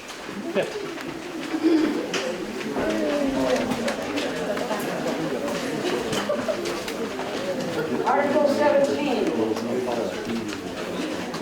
Shall the town authorize the select board to receive and expend for town purposes any additional gifts, grants, or other revenue in excess of those calculated in the proposed budget? Yes. That's above it. So moved. Okay, it's been moved. Seconded. Is there any discussion? It has been moved and seconded. Shall the town authorize the select board to receive and expend for town purposes any additional gifts, grants, or other revenue in excess of those calculated in the proposed budget? No discussion. Then we will go to a vote. Article 17, if you wish to support the article giving the select board permission to receive and expend for town purposes any additional gifts, grants, or other revenue in excess of those calculated in the proposed budget, signify by saying aye. Aye. If you are opposed, say no. The ayes have it, and the article is passed. Article 18, making good progress. Shall the town appropriate $16,080 for dispatching fees. What do you wish to do with this article? Robert Willie, so moved. You're supposed to wait and be ready. I'll take that. You're here all day, you do It's that. been moved and seconded that the town should appropriate $16,080 for dispatching fees. Is there any discussion? Seeing none? Oh, I'm sorry. Yes, Mr. Stanley. Paul Stanley, just wanted to brief everyone, and if other members of the fire department can kind of fill in the gaps. As everybody can see, there's a substantial increase on our dispatching fees. There are reasons for that, and they're very positive reasons. Number one, our reception has improved threefold.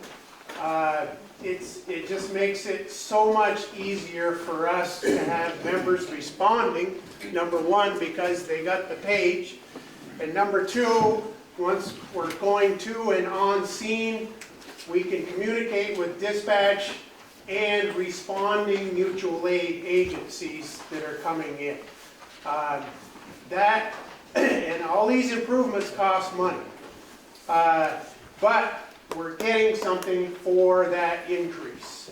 The other thing is that personnel, this is all done through St. Albans City, and St. Albans City has hired a person that is solely going to be working on dispatch services. They'll be working with infrastructure improvements and the personnel, the dispatching people. And believe me, that's not an easy job. And the turnover is crazy in that job. And this person focusing on training those people can get them trained so that they're more comfortable doing their work and will stay on. And the last thing on the infrastructure is that we've got towers that are going to be in place, in progress, that will improve this reception even more across the county.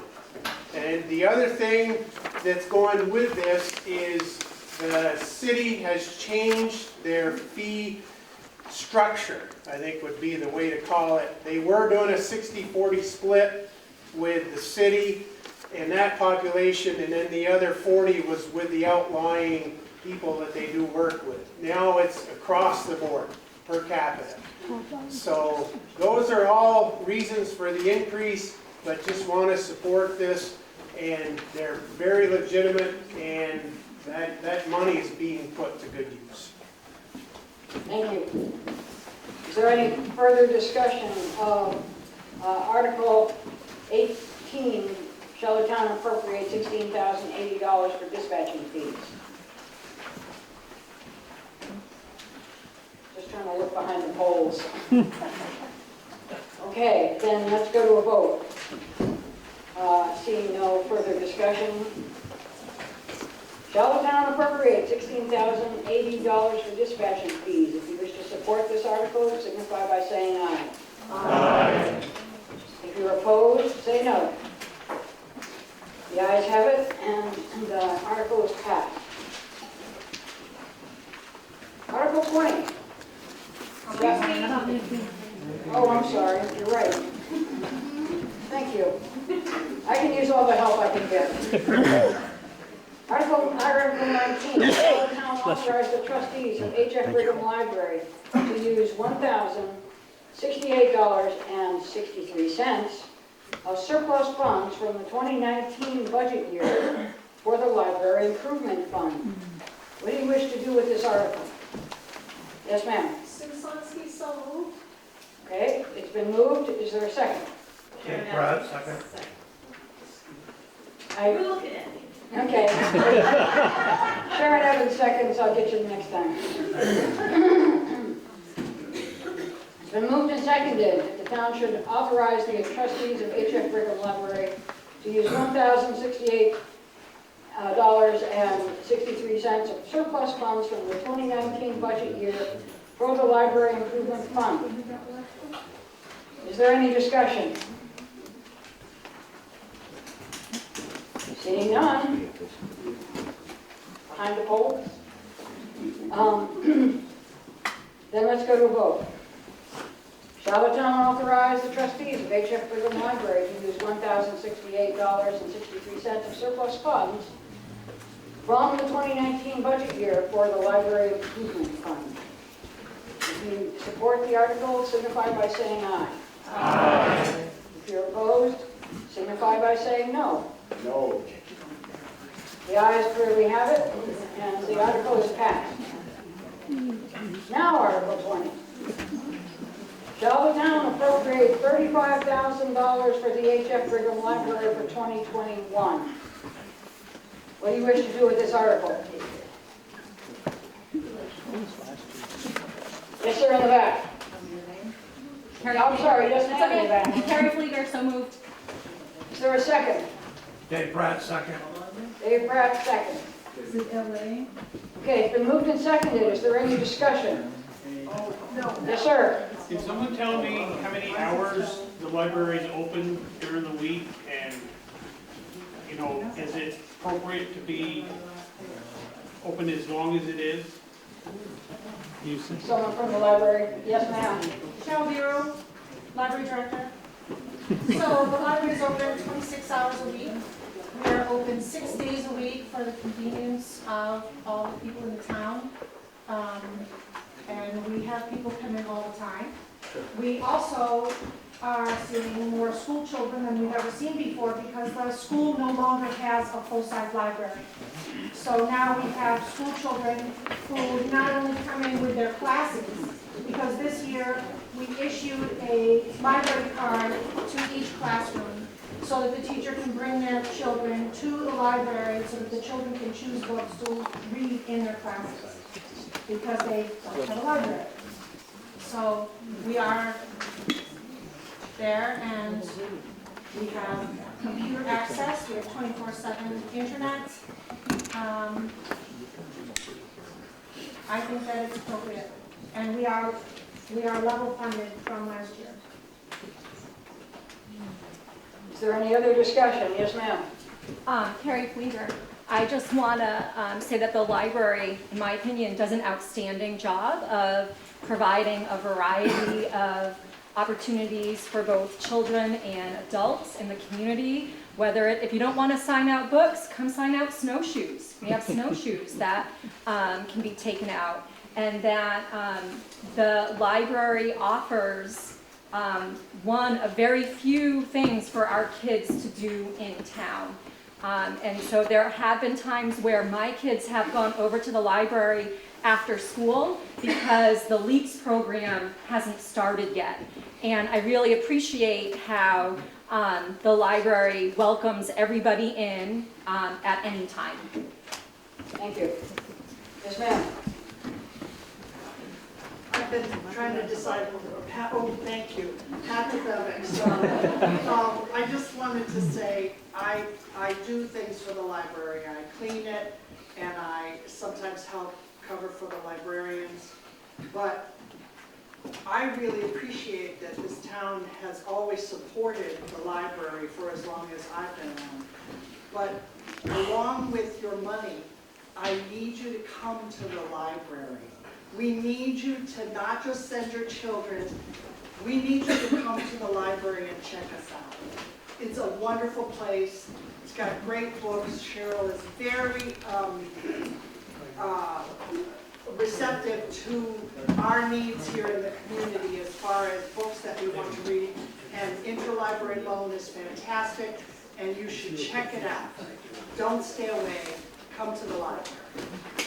Thank you.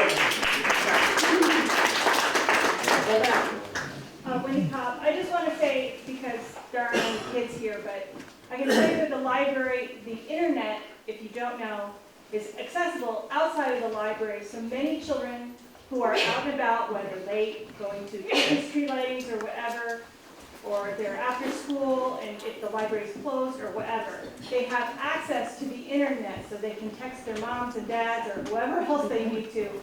And there have been times when my internet's gone out at my house house, and there's still internet down at the library, and my kids can sit outside and do their homework, but they put off until Sunday. So I'm just saying that the library is a good thing. Thank you. Thank you.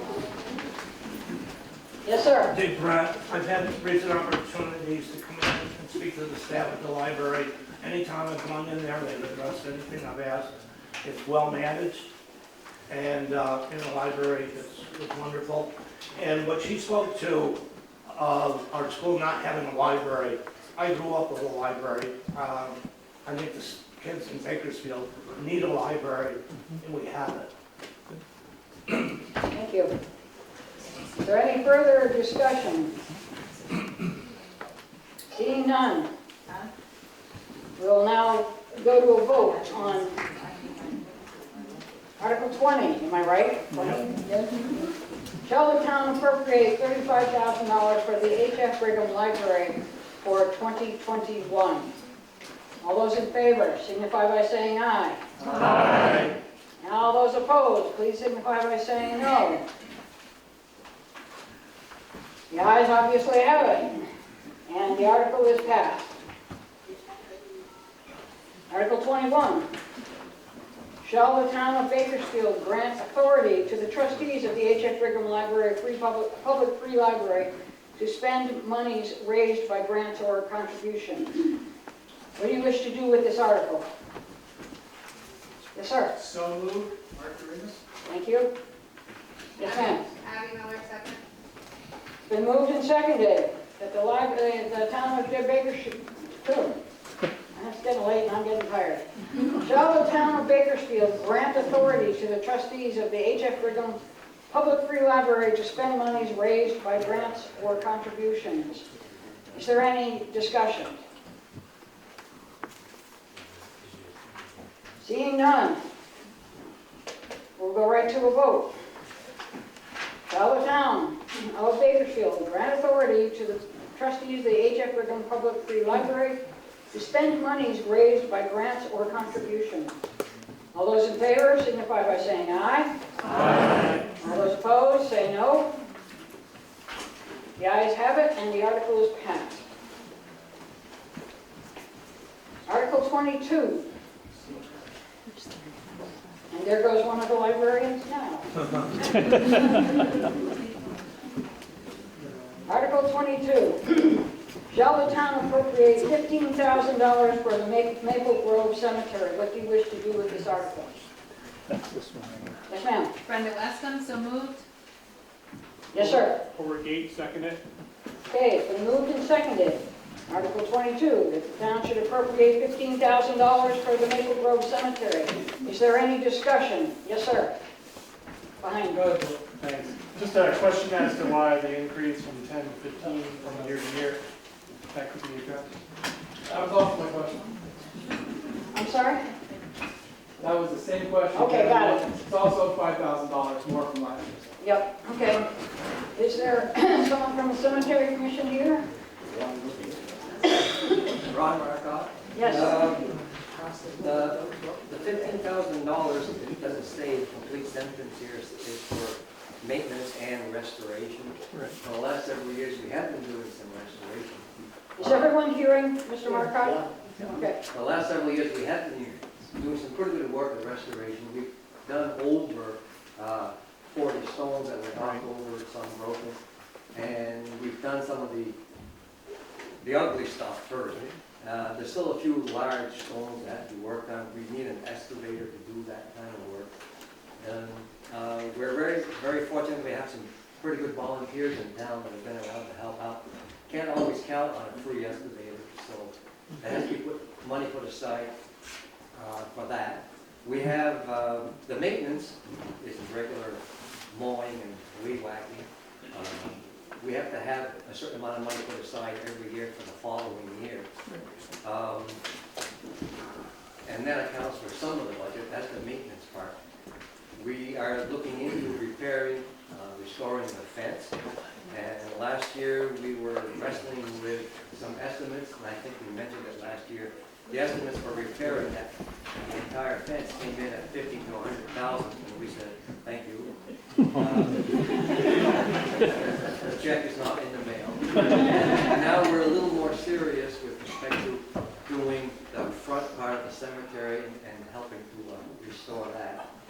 we've got some plans for that.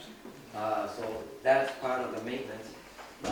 If you look at the money that we have to save for the following year, and the money that we have to use this summer for maintenance, we get about $5,000 to play with. The fence is going to eat some of that. And then some of the restoration that we want to do with the stones. If we have volunteer work, it would be okay, but if we don't, we need money for that. And then last fall, we looked into the Hearst house and discovered that it's a little bit in need of repair. We're going to have to decide what to do with the Hearst house. We think we can stabilize it for now, but that doesn't fix the entire farm. So we have to have, it went up an extra $5,000 because we have some unintended expenses which may be coming in the future. I mean, our opinion is to try to do something to stabilize the Hearst house. We need some cash for that. That's part of the annual resolution. I don't know if that answers the question. Thanks, Ron. Yes. I just Yeah, sorry. I just want a question for the treasurer. Looks like on page 53, there is a current balance of $29,000. Just want to see if that's the actual number that's cash on hand for the cemetery account. On page 53 or 51? 51. It's on the 31st, yes. Okay. So then they're asking for an increase of an additional $5,000. With money carried over from previous years, is that necessary? Should they use up for an extra $5,000? That's a little bit, Ron Markoff, that's a little bit deceiving because of that 29,000, we have to reserve a good 9,000 to 10,000 for the following year because whatever happens today, we don't get that money till December. So there's 9,000 that we can't really spend of that 29,000. And then what's left has to go into this summer's budget. So scratch another 9,000, 9 to 10,000 there by the time you're done. But, we had to hire somebody to grind up 7 of those large stumps, which are from some of the maples that were cut down the year before. We got somebody hired for that, so we're not going to have to pay the piper. So some of that money is going to go into the fence. Like I said, it's only about, of that 29,000, I get like 5,000 to play with. So Okay. yeah, it sounds like a lot, but that's a little bit deceiving. Thank you, Mr. Marcotte. Yes, ma'am. Brenda Westham. I just want to say that Ron probably has the figures, but from what I remember, these stones that are being fixed, they're doing multiple stones, like many stones for what we were by themselves doing it all. Townspeople doing this, they researched how to do it instead of hiring professionals. That the professionals wanted an inflated amount that was going to cost for one stone what we've done, I think, for 15 or 20 stones. So, and these people that are doing it aren't paid. They're all volunteers. Ron had said we've had volunteers. And they don't get a reduction on their taxes at all. Trust me, I'm always exactly for that. But, I mean, they deserve to be recognized. They've done a lot of work for our town. So if you ever see them out there working in the summer, bring them over some lunch or something. Beer.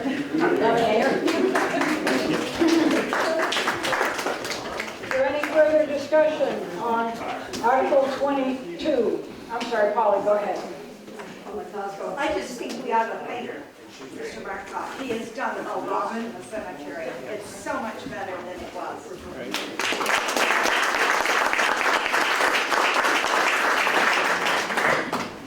Is there any further discussion? Yes, sir. So everyone, I'd just like to offer a fence project. Please share with everybody in town if you need volunteers to help cut the cost of labor on that. I believe that there are people here that would love to do that because I believe that Maple Grove Cemetery is another one of the fine things that separates this town from here. Thank you. Any further discussion on Article 22? Seeing none, we'll go right to the vote. Shall the town appropriate $15,000 for the Maple Grove Cemetery? If you believe that you want to support that proposal, signify by saying aye. Aye. If you are opposed, signify by saying no. The ayes obviously have it, and the article is passed.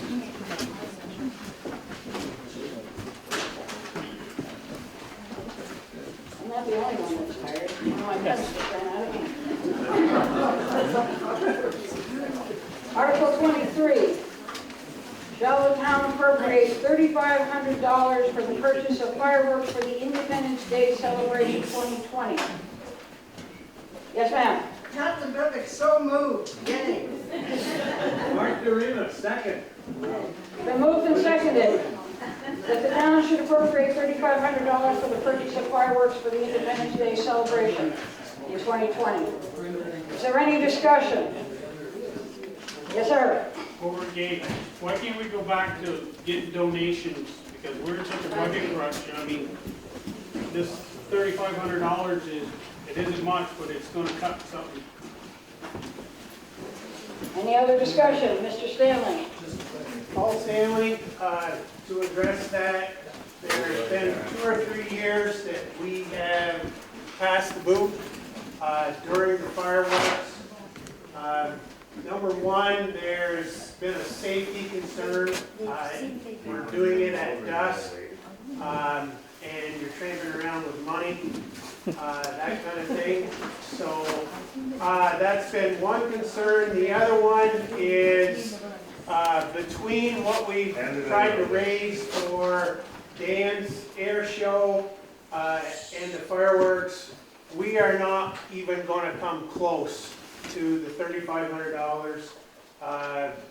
And to try and support, we probably could a little bit, but a couple $100 is about all we've been able to raise. So we're not going to be able to meet the needs by that type of donation.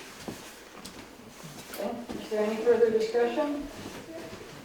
Yes, ma'am. Brenda Westham, I'm just wondering, are they related? The July 4th celebration in the general fund on page 16 has amount of money that's on there. I'm just wondering how those two combine, and just curious. Yes, ma'am.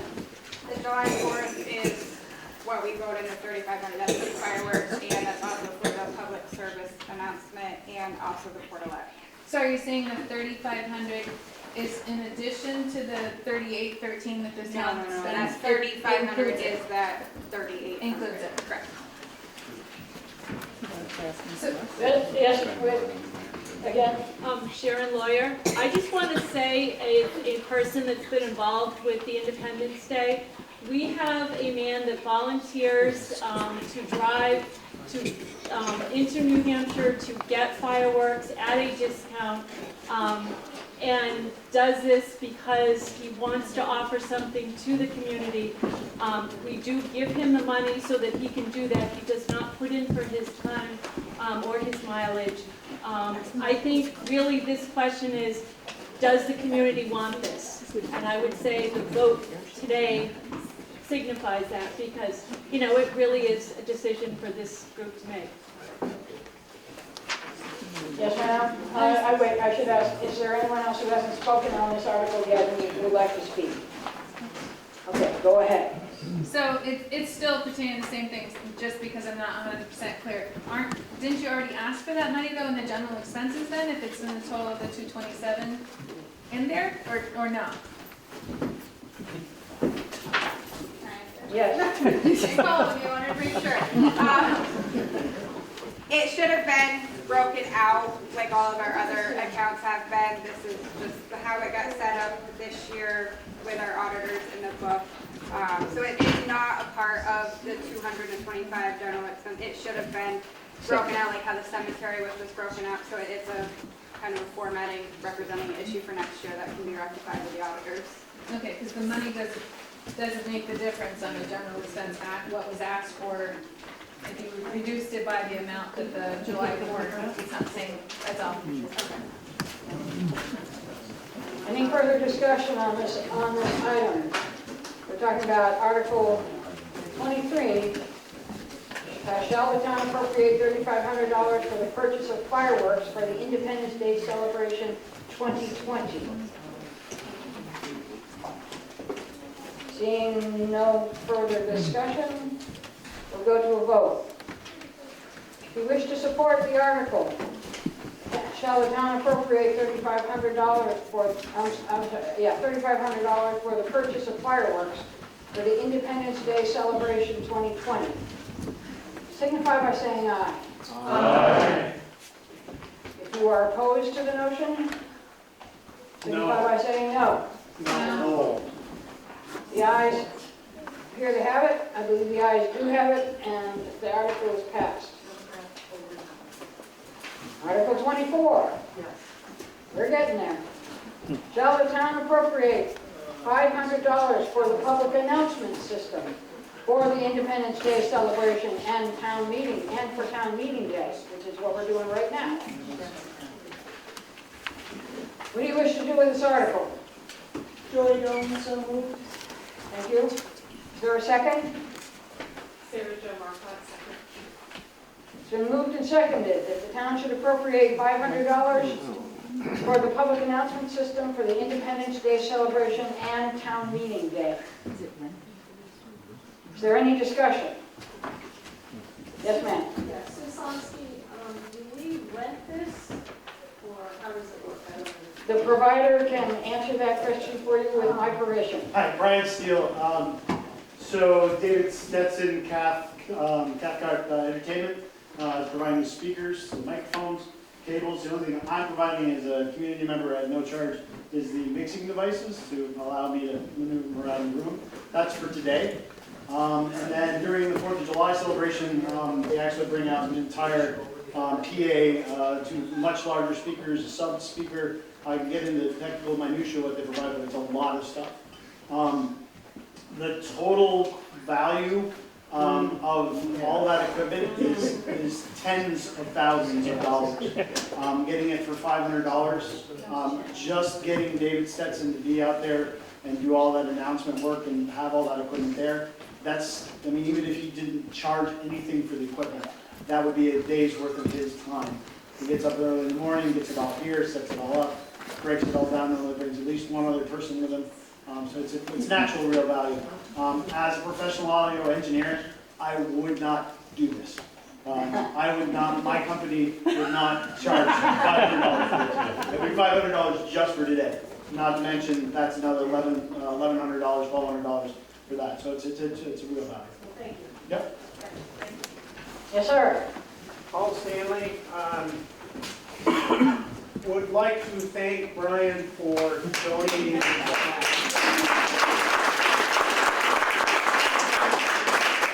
And would like to add that we can ask any of the members here of the fire department that my pet peeve is communication. So moved. We got those radios on all the time, and we appreciate Brian for doing this. It's a hidden plus here, because there's something that's happening and we don't even know that it's going on. That's when we get into a professional person that's doing this. Also, we need to recognize the Rusty Bucket, speaking of 4th of July, because they come out free of charge. They're community members. You've got two, one right in front of each other right here. I don't know if there's any other members in the audience, but they do a great job, and it's super music to add to our 4th of July celebration. Thank you. Okay. Nope, we're good. Okay. Shameless self-promotion. April 4th at the Dairy Center. Off topic. Okay. Okay, is there any further discussion on Article 24, appropriating $500 for the public announcement system for the Independence Day celebration and for town meeting day? Seeing none, we go to a vote. If you support the article, please signify by saying aye. Aye. If you are opposed, please signify by saying no. You can always bring out the megaphone. Here's the ayes have it, and the ayes do have it, and the article is passed. Article 25. Shall the town appropriate $3,000 for the Bakersfield Historical Society? What do you wish to do with this article, Mr. Irwin? Bill Irwin, so moved. Is there a second? Miller, second. It's been moved and seconded that the town should appropriate $3,000 for the Bakersfield Historical Society. Is there any discussion? Yes, ma'am. Madam Moderator, Linda McCall. I'm the treasurer for the Historical Society. I'd like to thank those of you who came and had lunch with us and gave a donation. We appreciate it. And the $3,000 that you've been giving us every year has helped us take care of some delayed maintenance items at the Historical Society. And the $3,000 is less than what we put into the cost of heat of that building every year. And some of you ask, why do you heat a building that you're not using in the winter? And we're trying to keep the frost out of the foundation, and we also have problems with frost getting between the wood structure and the brick. And that's a main issue that we've got to look at this year, is seeing what can be done to keep that brick from falling off the building. So that's basically what our needs are. We have operating costs for electricity and membership for the Historical Society of Vermont and insurance. So all these little things add up, and we realize that the Historical Society is the closest that Bakersfield has to a community center as well. And we do share the use of it with special concerns. And that's basically it. It's your historical society. It's your community, whether you want to support us. We would appreciate it, and it's up to you. Thank you. Thank you. Is there any other discussion? Seeing none, we will go to a vote on Article 25. Shall the town appropriate $3,000 for the Bakersfield Historical Society? If you wish to support this article, please signify by saying aye. Aye. If you are opposed, signify by saying no. The ayes appear to have it, the ayes do have it, and the article is passed. Thank you. Shall the town, Article 26, shall the town appropriate $18,165.60 for Vermont State Police for 20 hours per month of traffic enforcement? What do you wish to do with this article?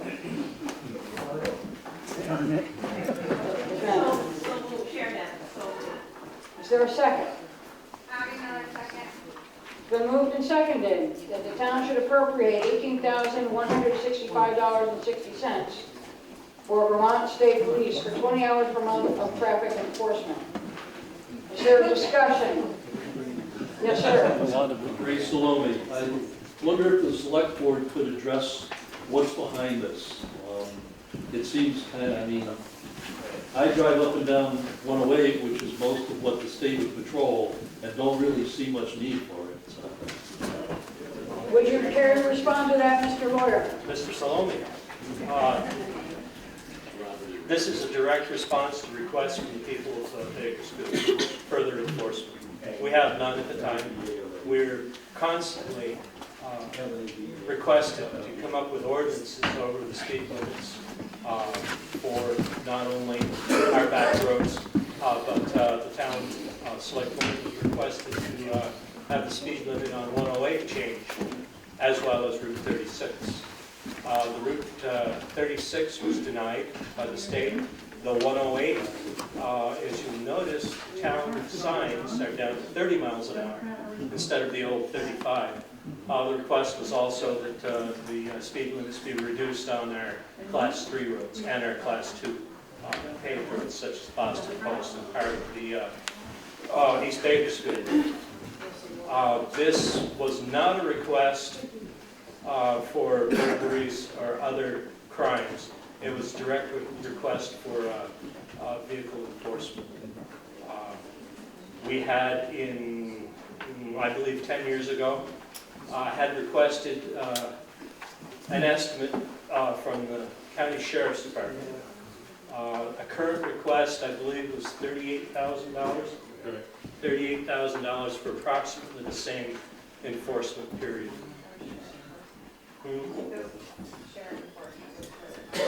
Yep, shared enforcement with two other towns, we get about 20 hours a month. Yeah. It was, that one we believed was cost prohibitive. Since we were asked, and it is our duty to respond, if we can. We came up with a quote, or actually Abby did the research, came up with a quote from the Vermont State Police, and that's what we have. A little aside, that quote includes travel time from their homes to here and back. So it's not 20 hours a month. From the barracks? Okay. Because these are troopers that normally would be off duty, they're fulfilling this time. This isn't during their normal cruise time. Okay.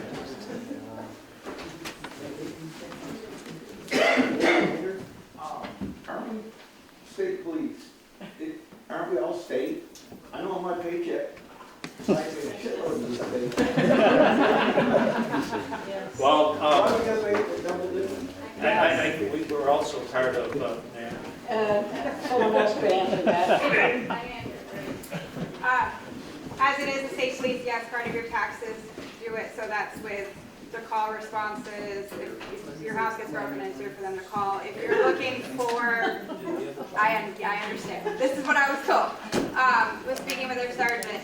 This would be dedicated, they would have somebody not part of a regular shift for an extra town. It would be, 4 to 5 hours a week specifically to traffic enforcement in Bakersfield. So it wouldn't be like they're gonna drive up here, oh, they got a call, they need to go to Georgia. They are 4 to 5 hours a week, specific traffic enforcement in Bakersfield. But yes, you are correct in what you're saying when you pay state taxes. Part of that does go to the state police. It's a very frustrating cycle when it comes to that with them, but that was the answer. protection money. Mr. Wilkins. If I'm wrong, someone please correct me, I believe we have 3 law enforcement in town. A sheriff on Bow Road, we have a trooper on the corner of 36, another trooper, I believe, on 108 somewhere. I think we already have the police in the town, and on their way to work, if they want to write tickets, they can if they want to. So, doesn't work out. secondly, or if they see something, they got to do it. They're obligated to. Secondly, we also have to do big game enforcement. In the fall, you see the game wardens out there, so I think we're very well policed in this town, and I think it would be an unnecessary expense to the taxpayers with the recent increase in fuel just passed. In the back. Ginger Miles, who decides what hours that they're here in town? Is it gonna be like a 2 a.m. to 6 when nothing's going on? And also, with the 20 hours a month, if there's an emergency in Enosburg, are they going to leave town and will we be short-winded? Because I know as an EMS provider, when I leave the station in Enosburg, we drive by sheriff's officers to get to an emergency and have to wait 45 minutes for a state trooper. Okay, you want to answer that? I can answer part of that question, but the other part would be something we would have to work with them if this passes.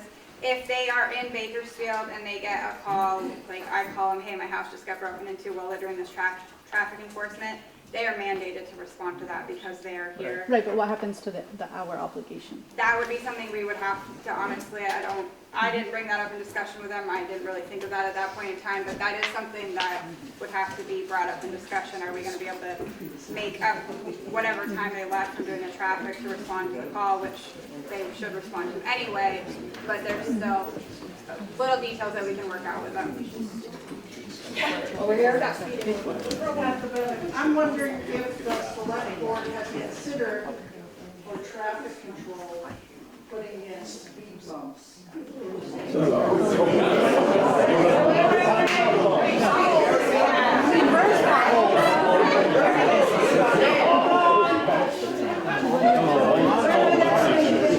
More discussion and maybe not here.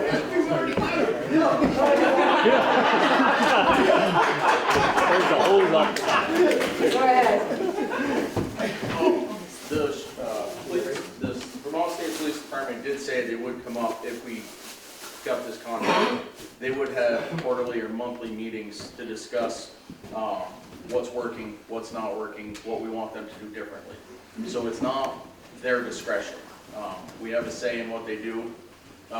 As far as having enough police patrol right now, if you believe that, you have not sat on Main Street for more than 5 seconds. I have a house on Main Street, and I'm pretty sure I've seen cars doing upwards of 60 miles an hour down Main Street. As it sits right now, I'm not talking nice summer roads, I'm saying go faster, the speed bumps don't hurt so much. That's where we're at right now, as far as that goes. Ms. Evans. Wait, This Pauline, only- Evans, I said Evans. I'll get you next. I just want to say that when I was walking home for lunch today, a car was probably doing the speed limit, and another car came past him, right past him, over those bumps and everything, which is really dangerous, because you can lose control or break the tire or something. It is a problem on Main Street where we live. It's a serious problem. Somebody's going to get hurt. And that's where our kids are. Yeah. Exactly. Ms. Cosgrove. Okay. Is this only for traffic control you're talking about? Yes. No, they aren't going to bother with the drug dealers over to in the church.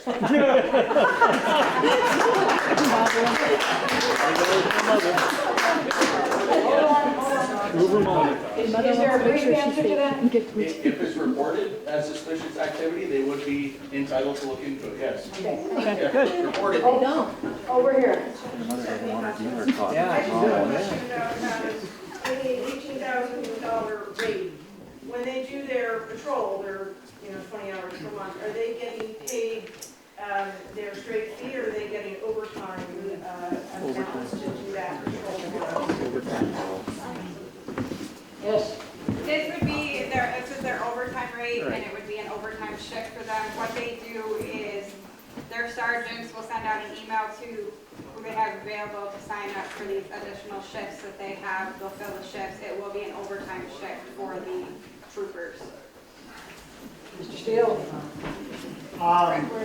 So just the revenues gathered from the tickets that are generated in this town, do we get that? Is that offset? No. I mean, seriously, because if we're renting a car, then those monies should come back to us. Right. Mr. Goss? So as far as the overtime rates that they are getting paid were still lower than the sheriff's department's flat rates. We did look into that. I don't understand how the state cops can be cheaper than sheriffs, but criminals happen. As far as the revenues, what the plan is right now is they would start by patrolling our main streets. Those are state roads, therefore the money would go back to the state. We are in the process of writing some ordinances for our roads. Once we have ordinances in place that are adopted by the town, they can start patrolling our roads. The ordinances, as we write them and call them, that revenue could come back to offset the cost of their patrols. But we're still in that process. We have some basic ordinances, nothing that we'd have to relook at it to make sure that they meet what the state statutes are. And Josh essentially answered the same thing. It depends on where they patrol and how the ticket is written, but because we don't have the ordinances finalized yet, if we can't write under the municipal ordinances, it's going to go with the state roads, have to go under the state roads. The secondary roads would be municipal, but we have to have the law back that up, which is what the select board's working on right now. In the back. Carrie Fleeger, so how stand up, please? Yep, how close are you to having those ordinances done? Like, will they be done so that spending this money now is worthwhile for now, or should we hold off a year and then, bring this up again next year when all of that background stuff is done? So right now we have some basic ordinances. Quite a few of them, if I remember, are based on ATV traffic. We could ask them to patrol ATVs at this time. We don't have any set in stone, like there's a 25-mile-an-hour speed limit sign by Alan and Vera Lawyer's house. That That sign, it was put up, it doesn't actually hold any grit. If somebody was doing 30 miles an hour down that road, we wouldn't be able to say anything to them. That was part of the study that was done to lower the traffic speeds on the paved portions of our roads here in town, out here in front of the town office, Boston Post, and around the avenue, I believe, for a study. Once we get those in position, our idea was to see how the patrol worked. If it works good, and they're here, and they're a presence, and it has an effect, then next year we hire them again with all of our town ordinances laid out. If they don't do what they're contracted to do, then why hire them back? Wait, hang on one sec, go ahead. Hi, Wendy Cobb. I have been walking my kids to school for quite a long time. This is my first year I haven't had to. So I can attest to how people speed. But I want to point out that first of all, it's going to be $75 an hour for these guys to sit out here for starters. And we are going to have 108 ripped up sometime soon. So I just want you to take that into consideration, that traffic will be slowed quite a bit when they're ripping that up. Okay, over there. Okay. Go ahead. Paul Picknam. Go ahead. Paul Picknam. I like Terry's idea of getting our ordinances in place first, and then getting a contract in place for the enforcement, because the other way, you're enforcing things that are not in place. And I think Terry's got the right idea. David, is your hand up? Just for clarification, did I hear you say that the first thing they're gonna do is patrol their highways, and they're gonna get the money? Right. Yeah. That's what they're already supposed to be doing anyway. Right. Yeah. Right. Thank you. Exactly. Is there further discussion? Yes, ma'am. Jane Brigham, what David said was part of my question. My other one is, is their presence supposed to be here for those 4 hours? Or do we call them and say, I think there's something over here, do you come? You know, do they come here and stay for 4 hours?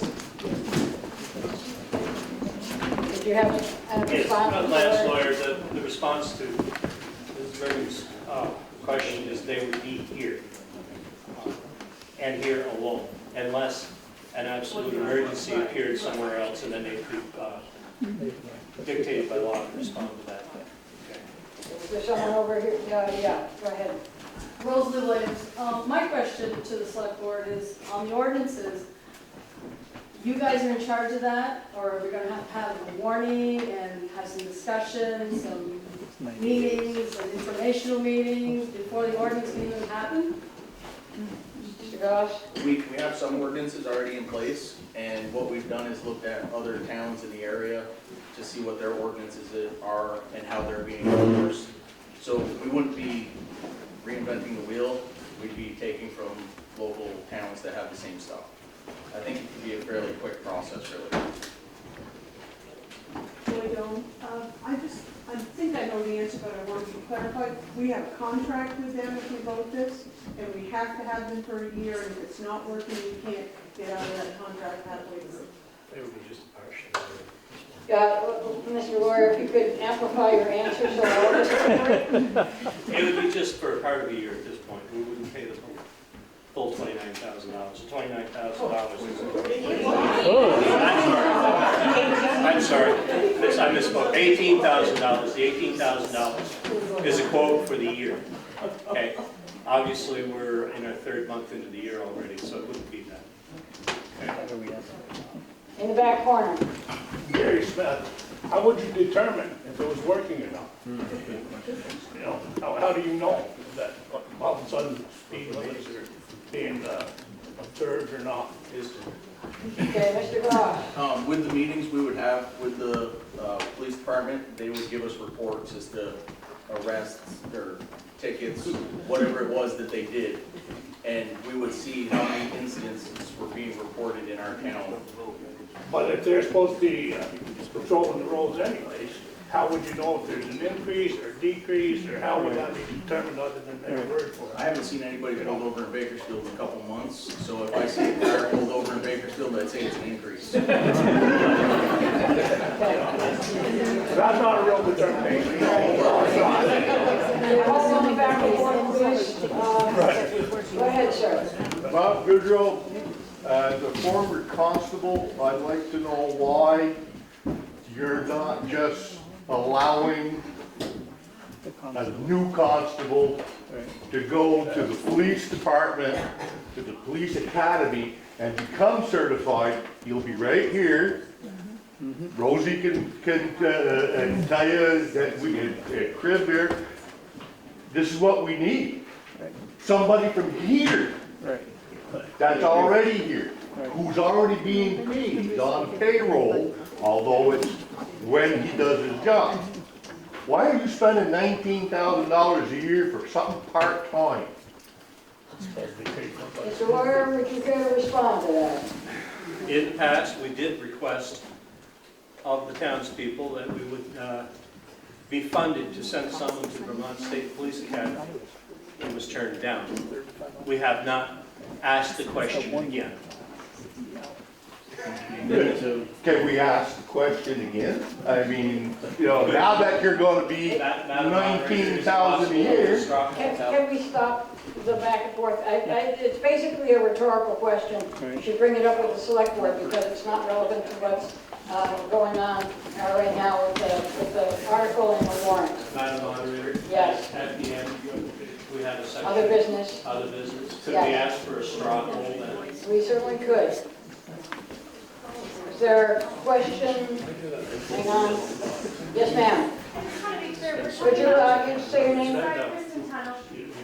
We're talking about 5 hours a week, that then there's 4 hours. 20 hours a month. 20 hours a month. 4 to 5 hours a week. And their drive from St. Albans comes out of that? Yes. So they're here 2 hours? An hour, back and forth. Wasting money. Ms. Miller?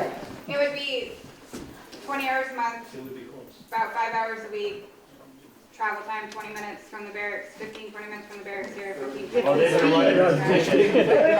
write it down. In theory, Please raise your hand. but in theory, yes, you would probably lose, say if you had 5 hours a week, you would essentially maybe lose an hour of that, the travel time. So you would get 4 hours of actual patrol time in theory, depending on what happens. Wait. In the back. Ginger Miles, so if these ordinances would add in, would their contract price go up because they're gonna be asked to do more? Miller? It's a set fee that they have statewide. It's a set fee, so their contract price, their rates go up once a year like everybody else kind of does, but it would be set prices whether they were patrolling just the main streets or they were on the secondary roads as well. In the back. Cheryl DeRue, okay, so if it's 20 hours a week, a month, 25-ish hours a week, is that like split up per day? Or is it split up like one day? It's one day. Because if it's split up per day, you've eaten up the whole hour to travel time. So I'm just curious as to how is that split up? Is it like, okay, on Friday, everybody wants to get home from work fast, so we're gonna have them on Friday afternoon? I mean, I'm just curious. Mr. Goss? It's at our discretion. The contract, when we discussed it with them, they said if you wanted 1 day a week for 4 hours, that's what they would provide. It wouldn't be every Monday from 9 to 3. Okay. You know, it would be when they saw issues. You know, so if everybody's flowing through town at 60 miles an hour at 7 o'clock in the morning, that's one of our high issue times. They should probably be here for that. That's when we would request them to be here. And it would be Tuesday this week, maybe Thursday next week. It wouldn't be a set time. I just want to say, Tammy Brennan, I live right on Main Street, I don't have children walking to school, but let me tell you, those cars, and I'm talking tractor trailers too, are flying. And, like, I can feel it in my house sometimes. Now, I also see these little kids walking to school, and there's a good number of them. One of them, you take, like Carrie said, her kids walk across the street to get to the library, to get back to the LEAP program. One of them gets hit, this 18,000 is gonna seem like nothing. You know, I mean, it's just, whether we wait for ordinances or not, that state road is dangerous. In the back. Speaking as a ex-constable quite a few years ago, the state police asked me a few times, called me and asked me to go onto the avenue when there was an issue with domestic disputes. I told them I would not go. I don't want to get shot. So that is something for the state police to be doing, not a town constable. I'd also like to add on that with the town constable. I mean, everybody was here this morning that we couldn't get anybody to volunteer for it, for the little bit that it is. We couldn't get a second constable. Yes, in theory, it sounds great to have somebody in town do all of this and do the training and not contract the state police, but then you're talking about having to pay for the training to go to the police academy. You're talking about, right now, we pay them when they get called out to something, which might be an hour to respond to a dog bite, so they get paid for an hour and the mileage. It's not like we're paying them a year-round salary. You take somebody on full-time, you're talking about a year-round salary, part-time to full-time employment, and again, this 18,000 is going to be nothing compared to what the cost of the training alone would be.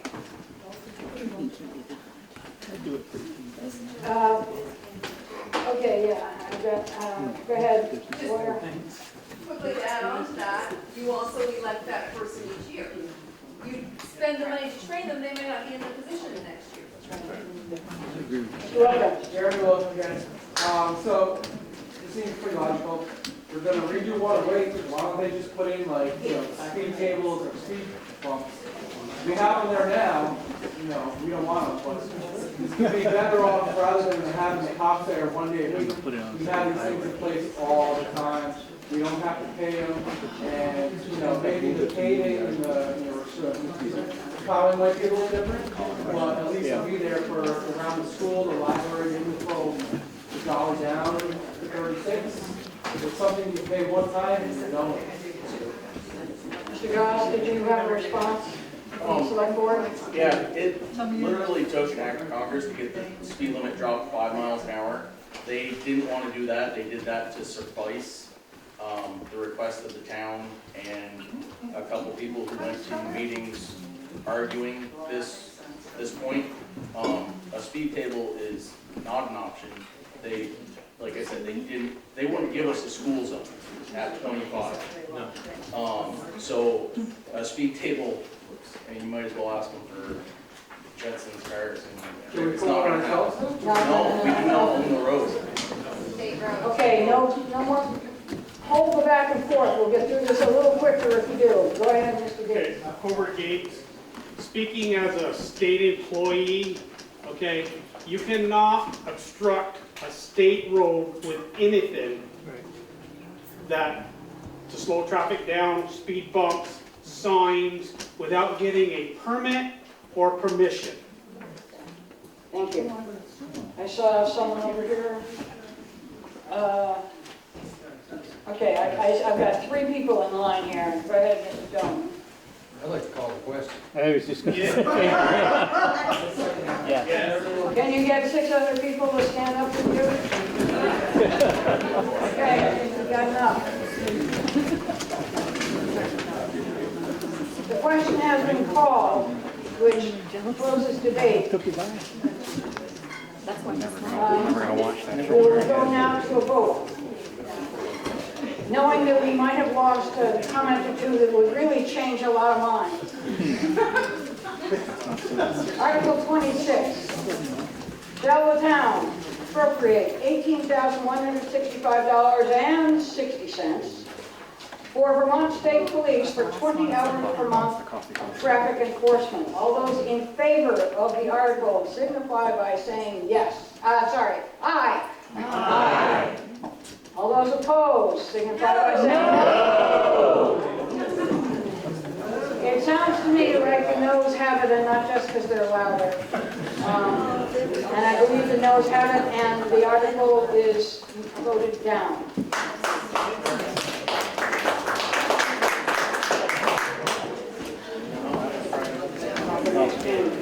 After they get in, they get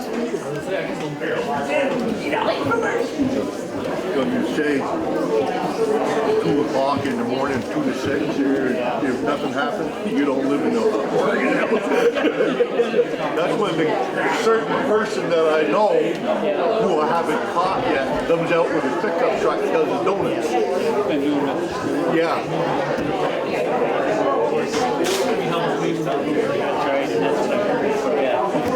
Oh yeah. I was afraid you don't put a roundabout.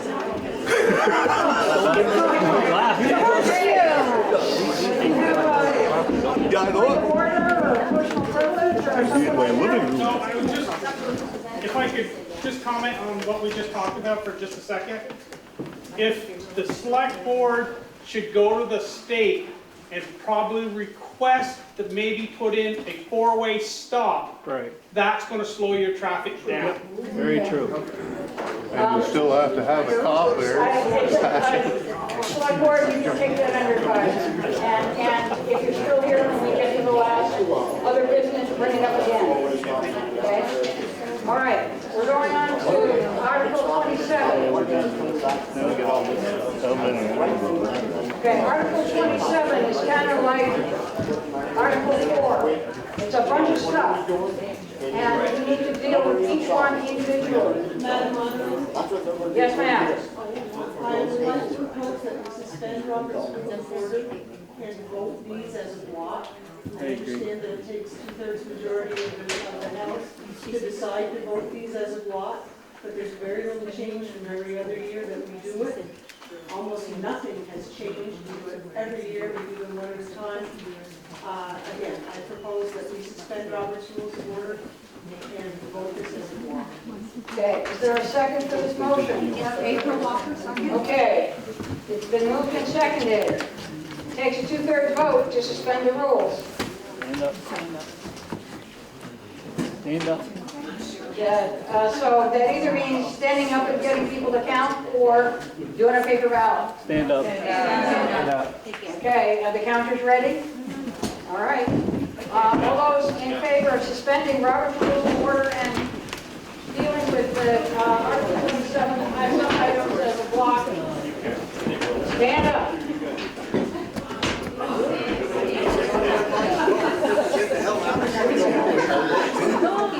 I think we got 3/4. Yeah, I think I got 3/4.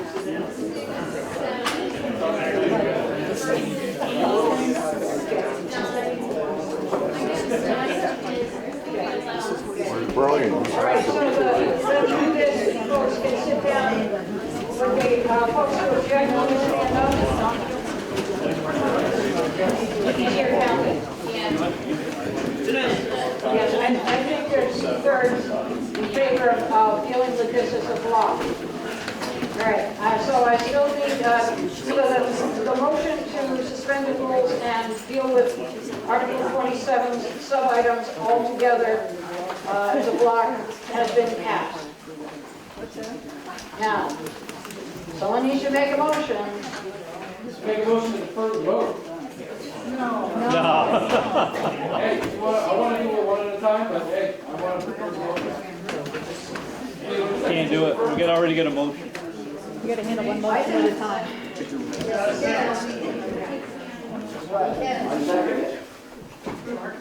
Okay. Okay. It has been moved and seconded that we defer the vote. Now, I need to know whether you're deferring it to a time certain or postponing it indefinitely. Time certain. And that time certain would be? We have to be rewarned and put out for 30 days. Okay, wait. He has the right to make the motion. Yep. All you have to do is vote it down. If you don't like it, if you like it, vote it up. Okay.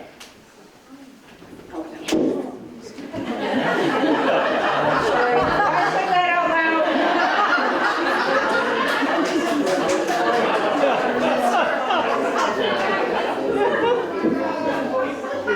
Okay.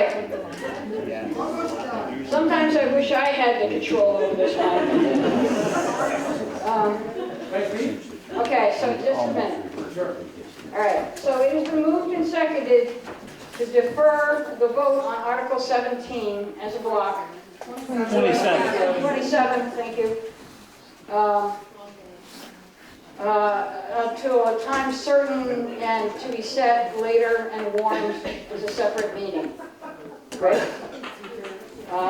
Okay, is there any brief discussion? Yes. Should we just go to a quick vote? The reason I say this, there are things on here since we are facing a tax increase. Some of these things I feel should be broken down by line item and talked about, rather than just blocked through. So I believe the best thing in Wisconsin is just to defer the vote for 30 days. That way people can review the budget, see what's passed. Some of these things, none of these things here really drastically that I can tell affect the town, other than the more charitable donations. Being that we're facing tax increase from the town, state, and school, I think we should really consider how we spend our money on these items. Mr. Durham. There is a couple of items on here, and one is the Northwest Solid Waste District. I think most people are aware of it, a lot of people use it, and it's a much better solution than finding garbage bags on the side of the road. They're asking for some money. I don't know what would happen if we didn't pass it. If we defer this, how many people in here are going to show up in a month or two to a meeting in the select board to try to decide whether we want to pass each one of these? About 20. It's one of these things where you're sitting here saying, one at a time, we could pick one right off. Right, one at a time. Wait. You have not been recognized and you have already spoken. Yes, ma'am. Kim Goff, so other towns come and they use this waste, are they contributing to this at all? I didn't hear her question. They haven't provided. Do you have a response to that? No. I didn't hear her question. The question was, are other towns receiving these requests and contributing to their, the monies that are appropriated? Is that right? Yes. Mr. Duramus.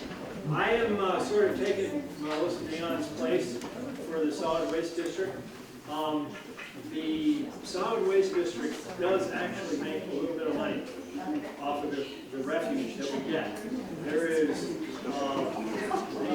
recyclables. The only thing that costs money when you go there is garbage. Right? So they get money handed to them, and they pay the bill for disposal of the garbage. It doesn't really matter whether you're Fairfield or Amesburg. Amesburg has curbside pickup. They have it. And Fairfield, we have 2 people from Fairfield, but then some of them go to St. Albans. It's not something where people are getting a free ride.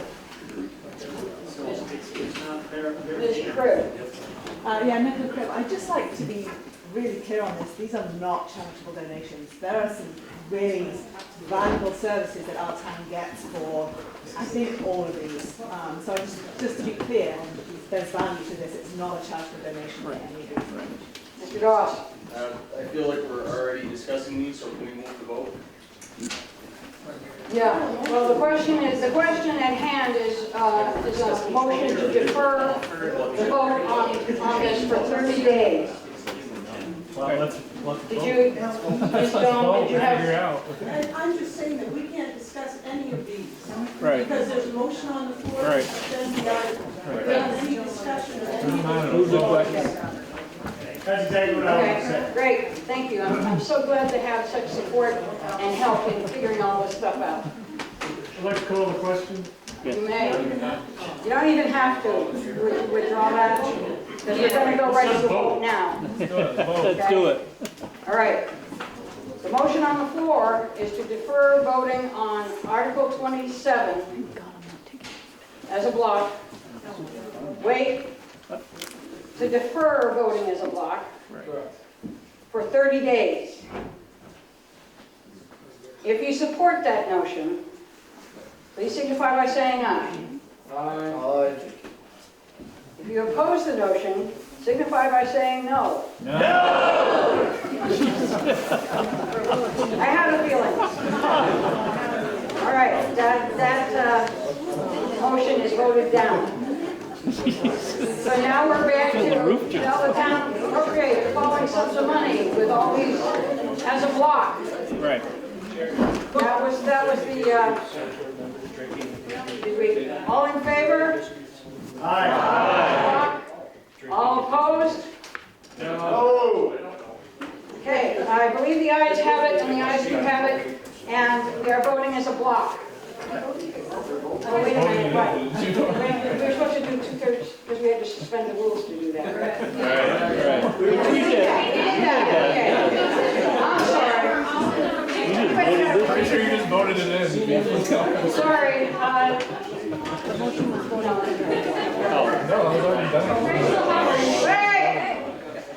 Rachel, I have a question about if we want to amend one of the items in the block. For example, it's $2,000 for the Fairfield communities. I'd love to see $3,000 go to the Fairfield. They lost their daycare this year, which is a huge revenue. The town of Fairfield uses it maybe 50% to what Bakersfield uses it, and they contribute 5 times as much. It seems like 3,000 wouldn't be a lot. So my question is about amending line. No. I don't know the answer. Rachel. It's a block. We just voted to vote by 2/3 to consider everything as a block. Right. And it passed. Yeah. There was no place for amending. That's correct. No. There was no reason why a portion of this cannot be amended. We have, at your request, we voted to consider the whole thing as a block. Can I finish? Yes? We're voting on Article 27 as a unit, Yes. but there's no reason we can't amend Article 27. Line item. Right. But I'm not convinced, I am not convinced, somebody will correct me, that we can increase Right. a warrant item. Yes, we You can. can change to your Okay. We would have a vote on the amendment, as we always do, and then vote the other. Okay. Do you want to make a motion for an amendment right now? I would like to People, please be respectful and quiet. move that we amend Article 27, line I, to say $3,000 for Fairfield Community Center, as opposed to $2,000. Is there a second? Brian Steele, second. Okay. There's a motion on the floor to amend Article 27, That one to 3. specifically item I, to increase the amount from 2,000 to 3,000. Is there any discussion? Mr. Goss? I would just like to make a point, it's my opinion, that you just voted down $18,165.60 to protect your town and your kids.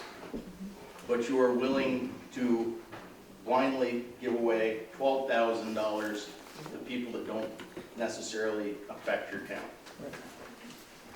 Thank you. Good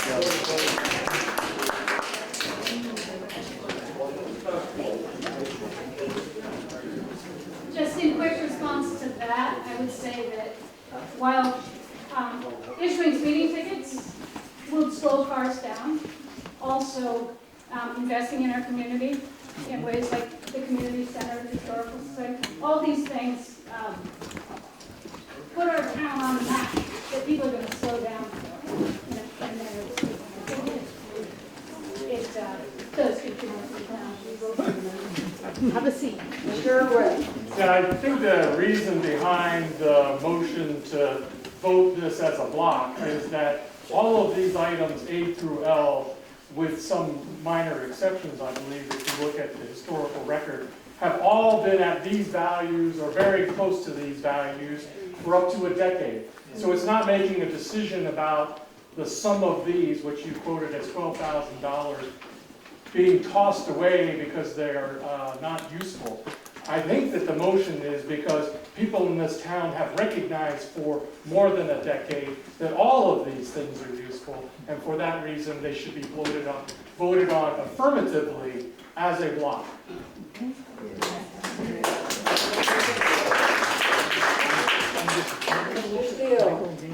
Just want to point out to anybody, if we're voting this as a block, if you don't agree with any one single line item, you can say nay. And if there's enough people that don't, that have a problem with anything on this, the whole thing goes away. Right. So that's needs to be pulled in.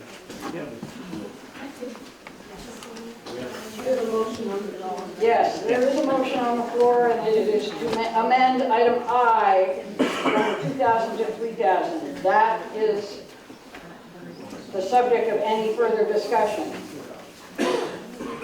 Seeing none. Whoops. No, just briefly, I think the only problem with this amendment is it opens us up to having discussed every line item, which is what we're trying to get away from. So I would even, with all due respect, I would suggest voting no on the amendment.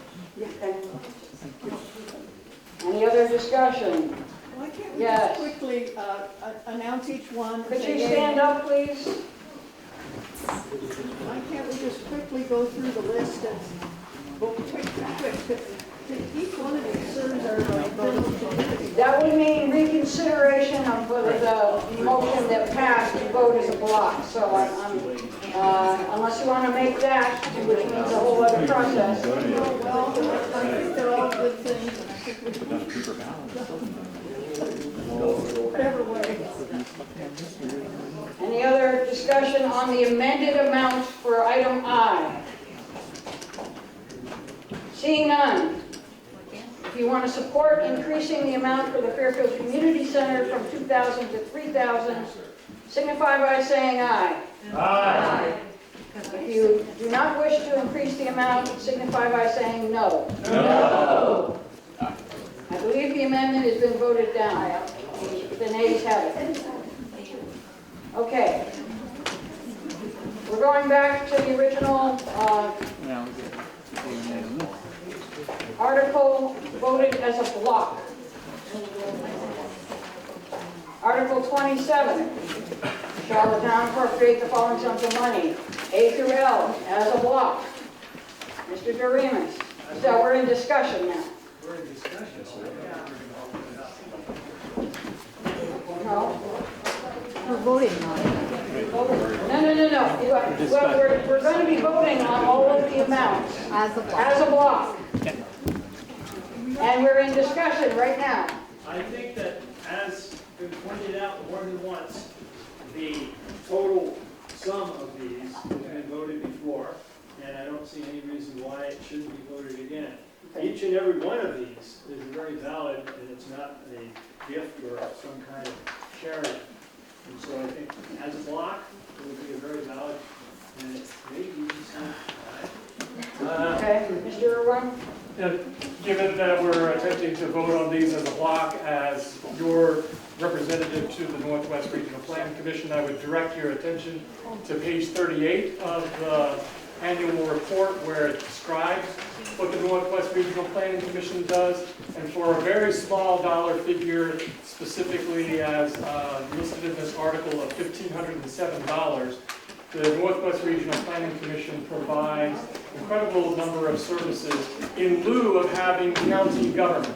As you know, in this state, there is no county government. It is regional planning commissions that provide for your representation at the legislature on all of the issues that you can see on the shaded column on the right-hand side of this page. So if you vote no against this block, you would be voting no against this particular one included in that block. And I believe that that would be a real shame But I also do agree that all the rest of the projects there are worthwhile to the equivalence of what the Northwest Regional Planning Commission does. Thank you, Mr. Irwin. Is there any other discussion on this group of appropriations as a block? We can. There's a request to move the question. Can you get 6 other people to stand up with you? Yeah, okay. Sit down, Paul. Sit down, Paul. We are now closing discussion, and we will be voting on Article 27, shall the town appropriate the following sums of money, listed A through L. All those in favor, please signify by saying aye. Aye. All those opposed signify by saying no. No. The ayes appear to have it, and I believe the ayes do have it, and the article is passed. And that probably took almost as much time as voting each one. Article 28, come on, we're close to going now. Article 28, shall the town make the following statement of support? We, the citizens of Bakersfield, strongly support the completion of the Lamoille Valley Rail Trail. We urge the governor and legislature to jointly develop a plan that will ensure the Lamoille Valley Rail Trail is completed by 2025. What do you wish to do with this article? Ms. Hunt? So moved, yes. Okay, it's been moved. Is there a second? I do a second. Okay, it's been moved and seconded that we should, the town should make the following statement of support, which I'm not going to read again. It's about the Lamoille Valley Rail Trail and urging its completion. Is that good enough? Okay. And they want it done in 5 years. Seems generous. Okay, so where am I? Oh, right. Is there any discussion on this article? Discussion first. Yeah, just as your representative to the Northwest Regional Planning Commission, this is in another region, the Lamoille Valley Rail Trail, but that's great because the plan is to link the Missisquoi Valley Rail Trail to that trail, and hopefully to have a bike, snowmobile, cross-country skiing trail that takes advantage of old railroad beds and have something that goes across the state. And that could be a real attraction to all of the communities that align these trails. If you look at what the people that develop these trails are doing, in each one of the communities that the trails go through, they are directing the users to stores in the community. Please be respectful and quiet while someone is speaking. They're directing the users of the trails to services within the communities, to like our deli, to our convenience store, and other services. So it's a very good thing for this state, and I think it's a good thing for this trail and all the trails that will come before us. Is there any other discussion? Yes, sir, Mr. Wilkins. I drove my bicycle on it all the way home to Johnson, and it's far. Bringing up water, bring some snacks, nice bike ride. Okay. Any other discussion about supporting the Lamoille Valley Rail Trail with a resolution rather than with money? Seeing none. All those in favor of the town making this statement of support in support of the completion of the Lamoille Valley Rail Trail, please signify by saying aye. Aye.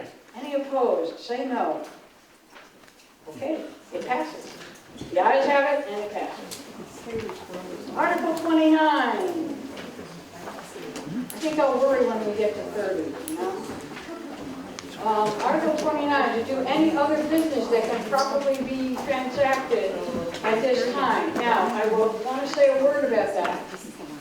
Anything we talk about now is not binding. A. B. It can't be about money, because I have been warned. And those are the two big important things, okay? And if it's way beyond anything that we can do anything about as a town, then I will probably rule you out of order. Okay, I think I saw Mr. Lawyer's hand first. Ms. Goss, and then in the back. Brian Wescombe had to leave for work, but he asked me to read this. Would the town be willing to support a property tax break for combat veterans or disabled veterans? In 2007, 3 out of 5 homeless individuals in the Burlington area were veterans. Of those, 1 out of 3 was a combat veteran. This would be done in conjunction with bills currently in Montpelier. Currently, the town authorizes a $50 exemption for vets with a 50% disability rating. This is non-binding. We're just asking, it's just like a straw poll. So we're asking your opinion. Do you wish to respond to that question? It's up to you all. Yes, right there. Rosalind, I just had a question. I thought a few years back we had voted in the town to allow a discount for veterans that were disabled. Yes, that's it. Yes, we did. It's in there. It's a $50 exemption for vets with a 50% disability rating. Okay, Mr. Yeah, I guess I'm just wondering roughly how many vets we would have in town that would fall under that. I'm sorry, I don't know the answer to that, that, Brian. Brian. Any idea? Okay, Sansky. Congratulations on your. 200 veterans who have at least a 50% disability of time, the Department of Veterans Affairs in the state of Vermont get a $40,000 assessment off their property. Okay. That was voted on a few years ago. $40,000 off their assessment. Did everyone hear that? Okay. Madam Auditor, could I ask that Lance read it one more time? Sure. Would the town be willing to support a property tax break for combat veterans or disabled veterans? In 2007, 3 out of 5 homeless individuals in the Burlington area were veterans of those. 1 out of 3 was a combat veteran. This would be done in conjunction with bills currently in Montpelier. Currently, the town authorizes a $50 exemption for vets with a 50% disability rating. Could I ask, what are you proposing to change beyond what Sue was just talking about? There is no monetary value on this. Right. It's just, would the town be willing to support a tax break? A greater tax break? A greater tax break for combat veterans, yes. Okay. Are you willing to answer, vote yes or no with the town support? This proposed additional tax break for veterans and combat veterans? Yes? Yes. Okay, seeing no objection, if you want to support this tax break in the idea, then please signify by saying aye. Aye. If you would rather not support further tax breaks, signify by saying no. Okay, it sounds like there's a good batch. Does that give you the information you think Brian wanted? Yes, it does. Thank you. Okay, any other business that can be properly done at this time, Mr. Goss? At one of our meetings, we had discussed moving town meeting day so that more people could be here to attend. We looked into that. Movement of town meeting day would have to be either this Saturday, Sunday, or Monday before Tuesday's town meeting day. This is something that you are interested in. Have to put it on a vote. It has to be by Australian ballot, and it would have to be voted on and warned. In November. We'll do it in November. Okay. So are people willing to entertain the possibility, and should it be put on a warning Yes. to move the town meeting day to Saturday, Sunday, or Monday? Point of clarification. If you, Okay, in the back, ma'am. Just clarification, are you just willing to move the day or also time? Because I know there was discussion of moving it to evening. Okay. Go ahead. Yes, sir. Todd Cosgrove, part of that when we had that meeting, the other part of the discussion is moving some of those high dollar line items to an Australian ballot. Gotcha. So that more people could vote on it. The people that couldn't be here at town meeting would have the option to be able to vote on those. So I just wanted to bring that up as well. Got it. Yes, sir. If we have to have a general election, we're still going to have a... Right. Yes, right? Right. Yes. So this will be in Yes. addition to... Yes. It would be a separate ballot. It's always a separate ballot. You can still come in and vote on Yes. today Yep. on any Australian ballots. Yep. Right? Say that again. You still have to come in on your Tuesday. On Tuesday for anything that's on Australian ballot, yes. Okay. Just curious what the cost of something like that to do the two. Have a separate. When you move town meeting to a separate day, anything that is already on Australian ballot still happens on Tuesday. Right. Everything else, Right. voting off the floor, is on whatever day you choose. It would be the normal people. I'd have a checklist for making sure that paper ballots. I was talking cost. It would depend, you know? And my impression would be that it would be like the school meetings used to be when they Right. got moved to Monday nights. Yes. Yeah. You know, and I got to moderate a couple of those, and there were a few items from the floor that were voted on, and everything else was Australian ballot the next day. Mr. Dome. From there, I like that you mentioned the school. We tried this stuff, put it on a Saturday, and you didn't get any more people than you did on town meeting day. We had it on Monday night, and I don't know, honestly, I missed the school meeting this year. My bad. I picked up the town report and I said, well, I want to know when it was last week. Oh, well, I guess I'm not going. So anyway, so I missed that one.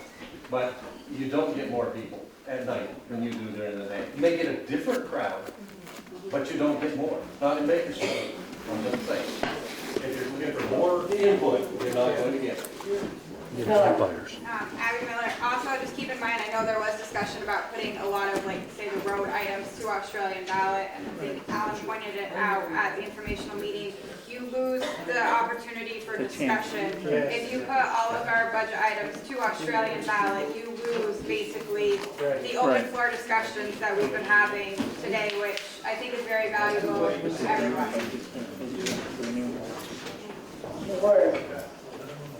So just a point of clarification, when you're talking Saturday, Sunday, Monday before town meeting, you are talking when school is on vacation and there are people that conceivably may be away. I'm looking at this room that has probably about 8 educators in it. Granted, we are not in school today, but I also wonder what happens when it falls in the middle of vacation. Mr. Irwin. I understand the point of trying to move it to other hours that seem more convenient, but I find this one of the most important and funnest days of the year. It's really weird, I guess but it is also a Vermont tradition, and we have done it for longer than the history of our state. And I think that this would be potentially the first step in eroding this cherished opportunity that we do have to get together, to have debate about the issues, and that it would be a slippery slope that would further reduce our ability to help govern ourselves. Thank you. I have to say, I've been here since 2003, and we've had a lot more people here at town meeting today, new faces that I haven't seen before, since 2003.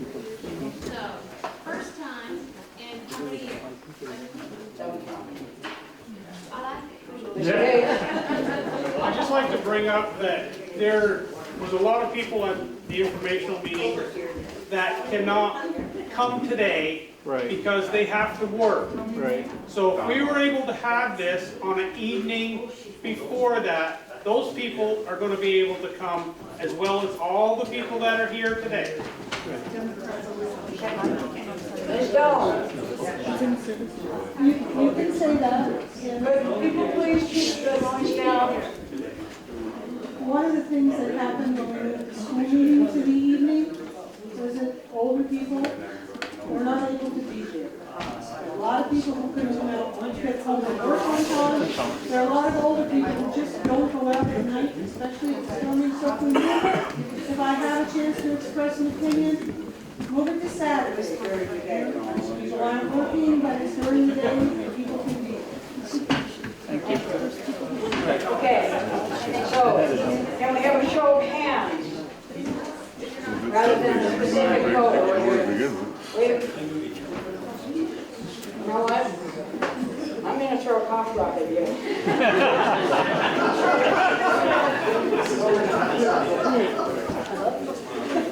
And no fair pulling Tammy over her shield. Can we have a show of hands? Who would be interested in having the select board explore the options for moving town meeting? Please raise your hand.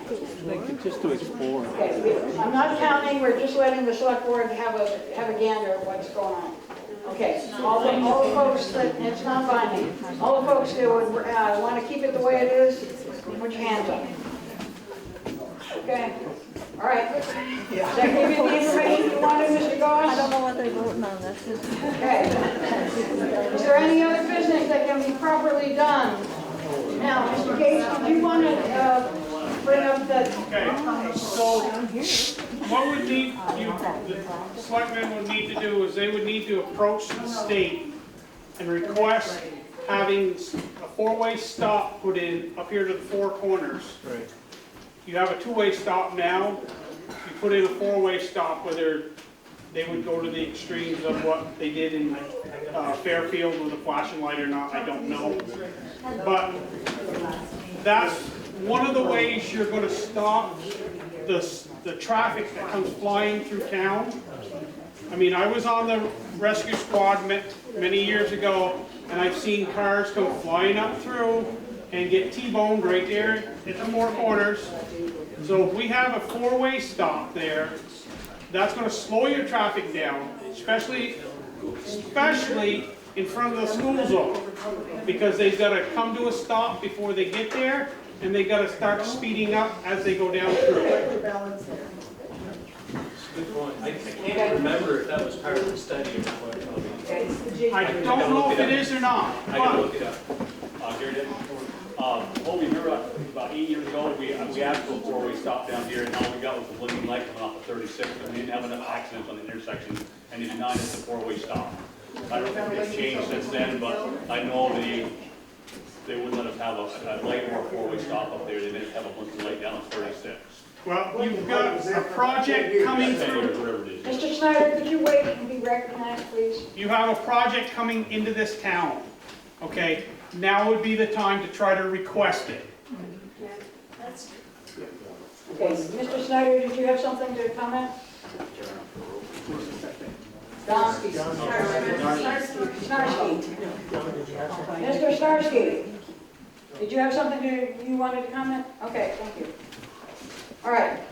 Is there any other business that can be properly done at this time? I'll get to you, I promise.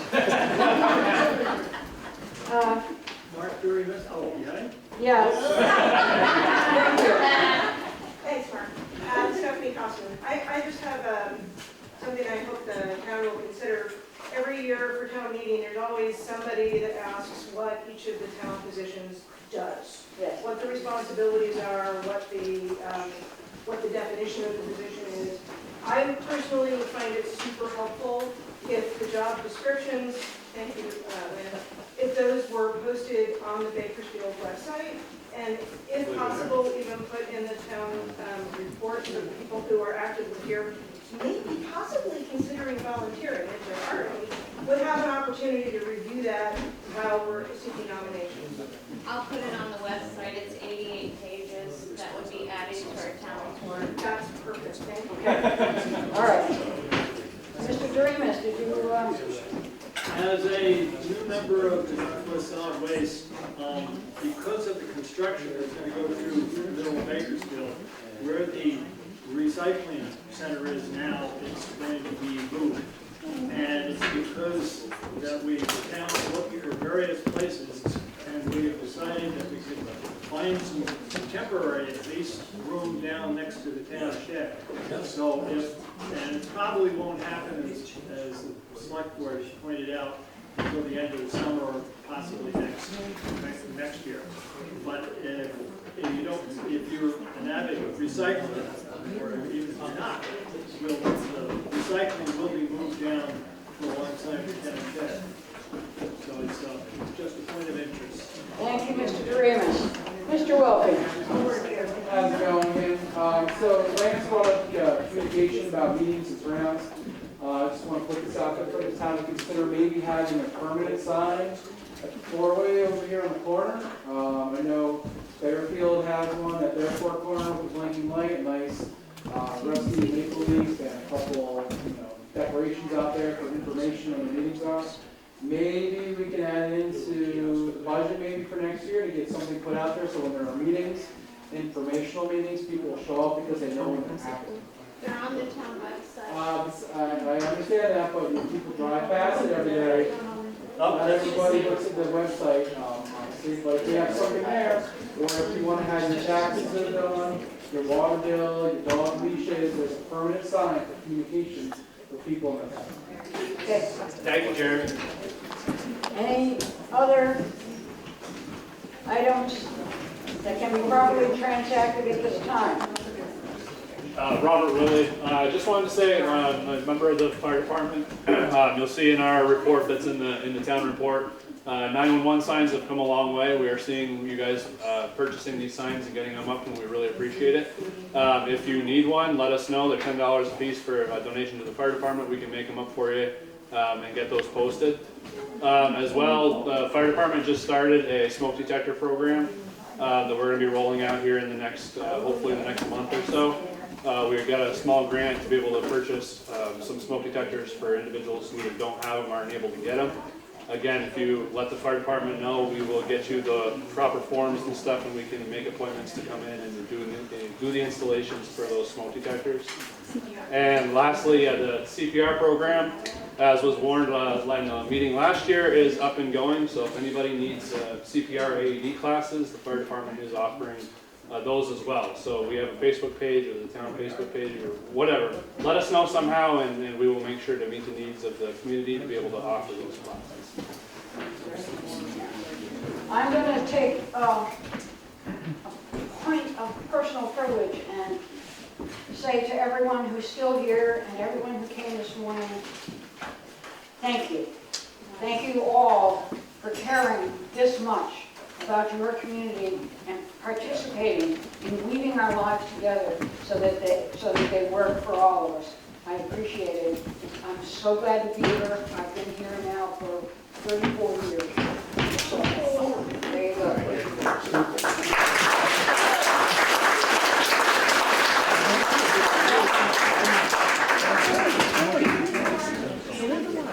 And by the way, I'm the first female moderator in Bakersfield.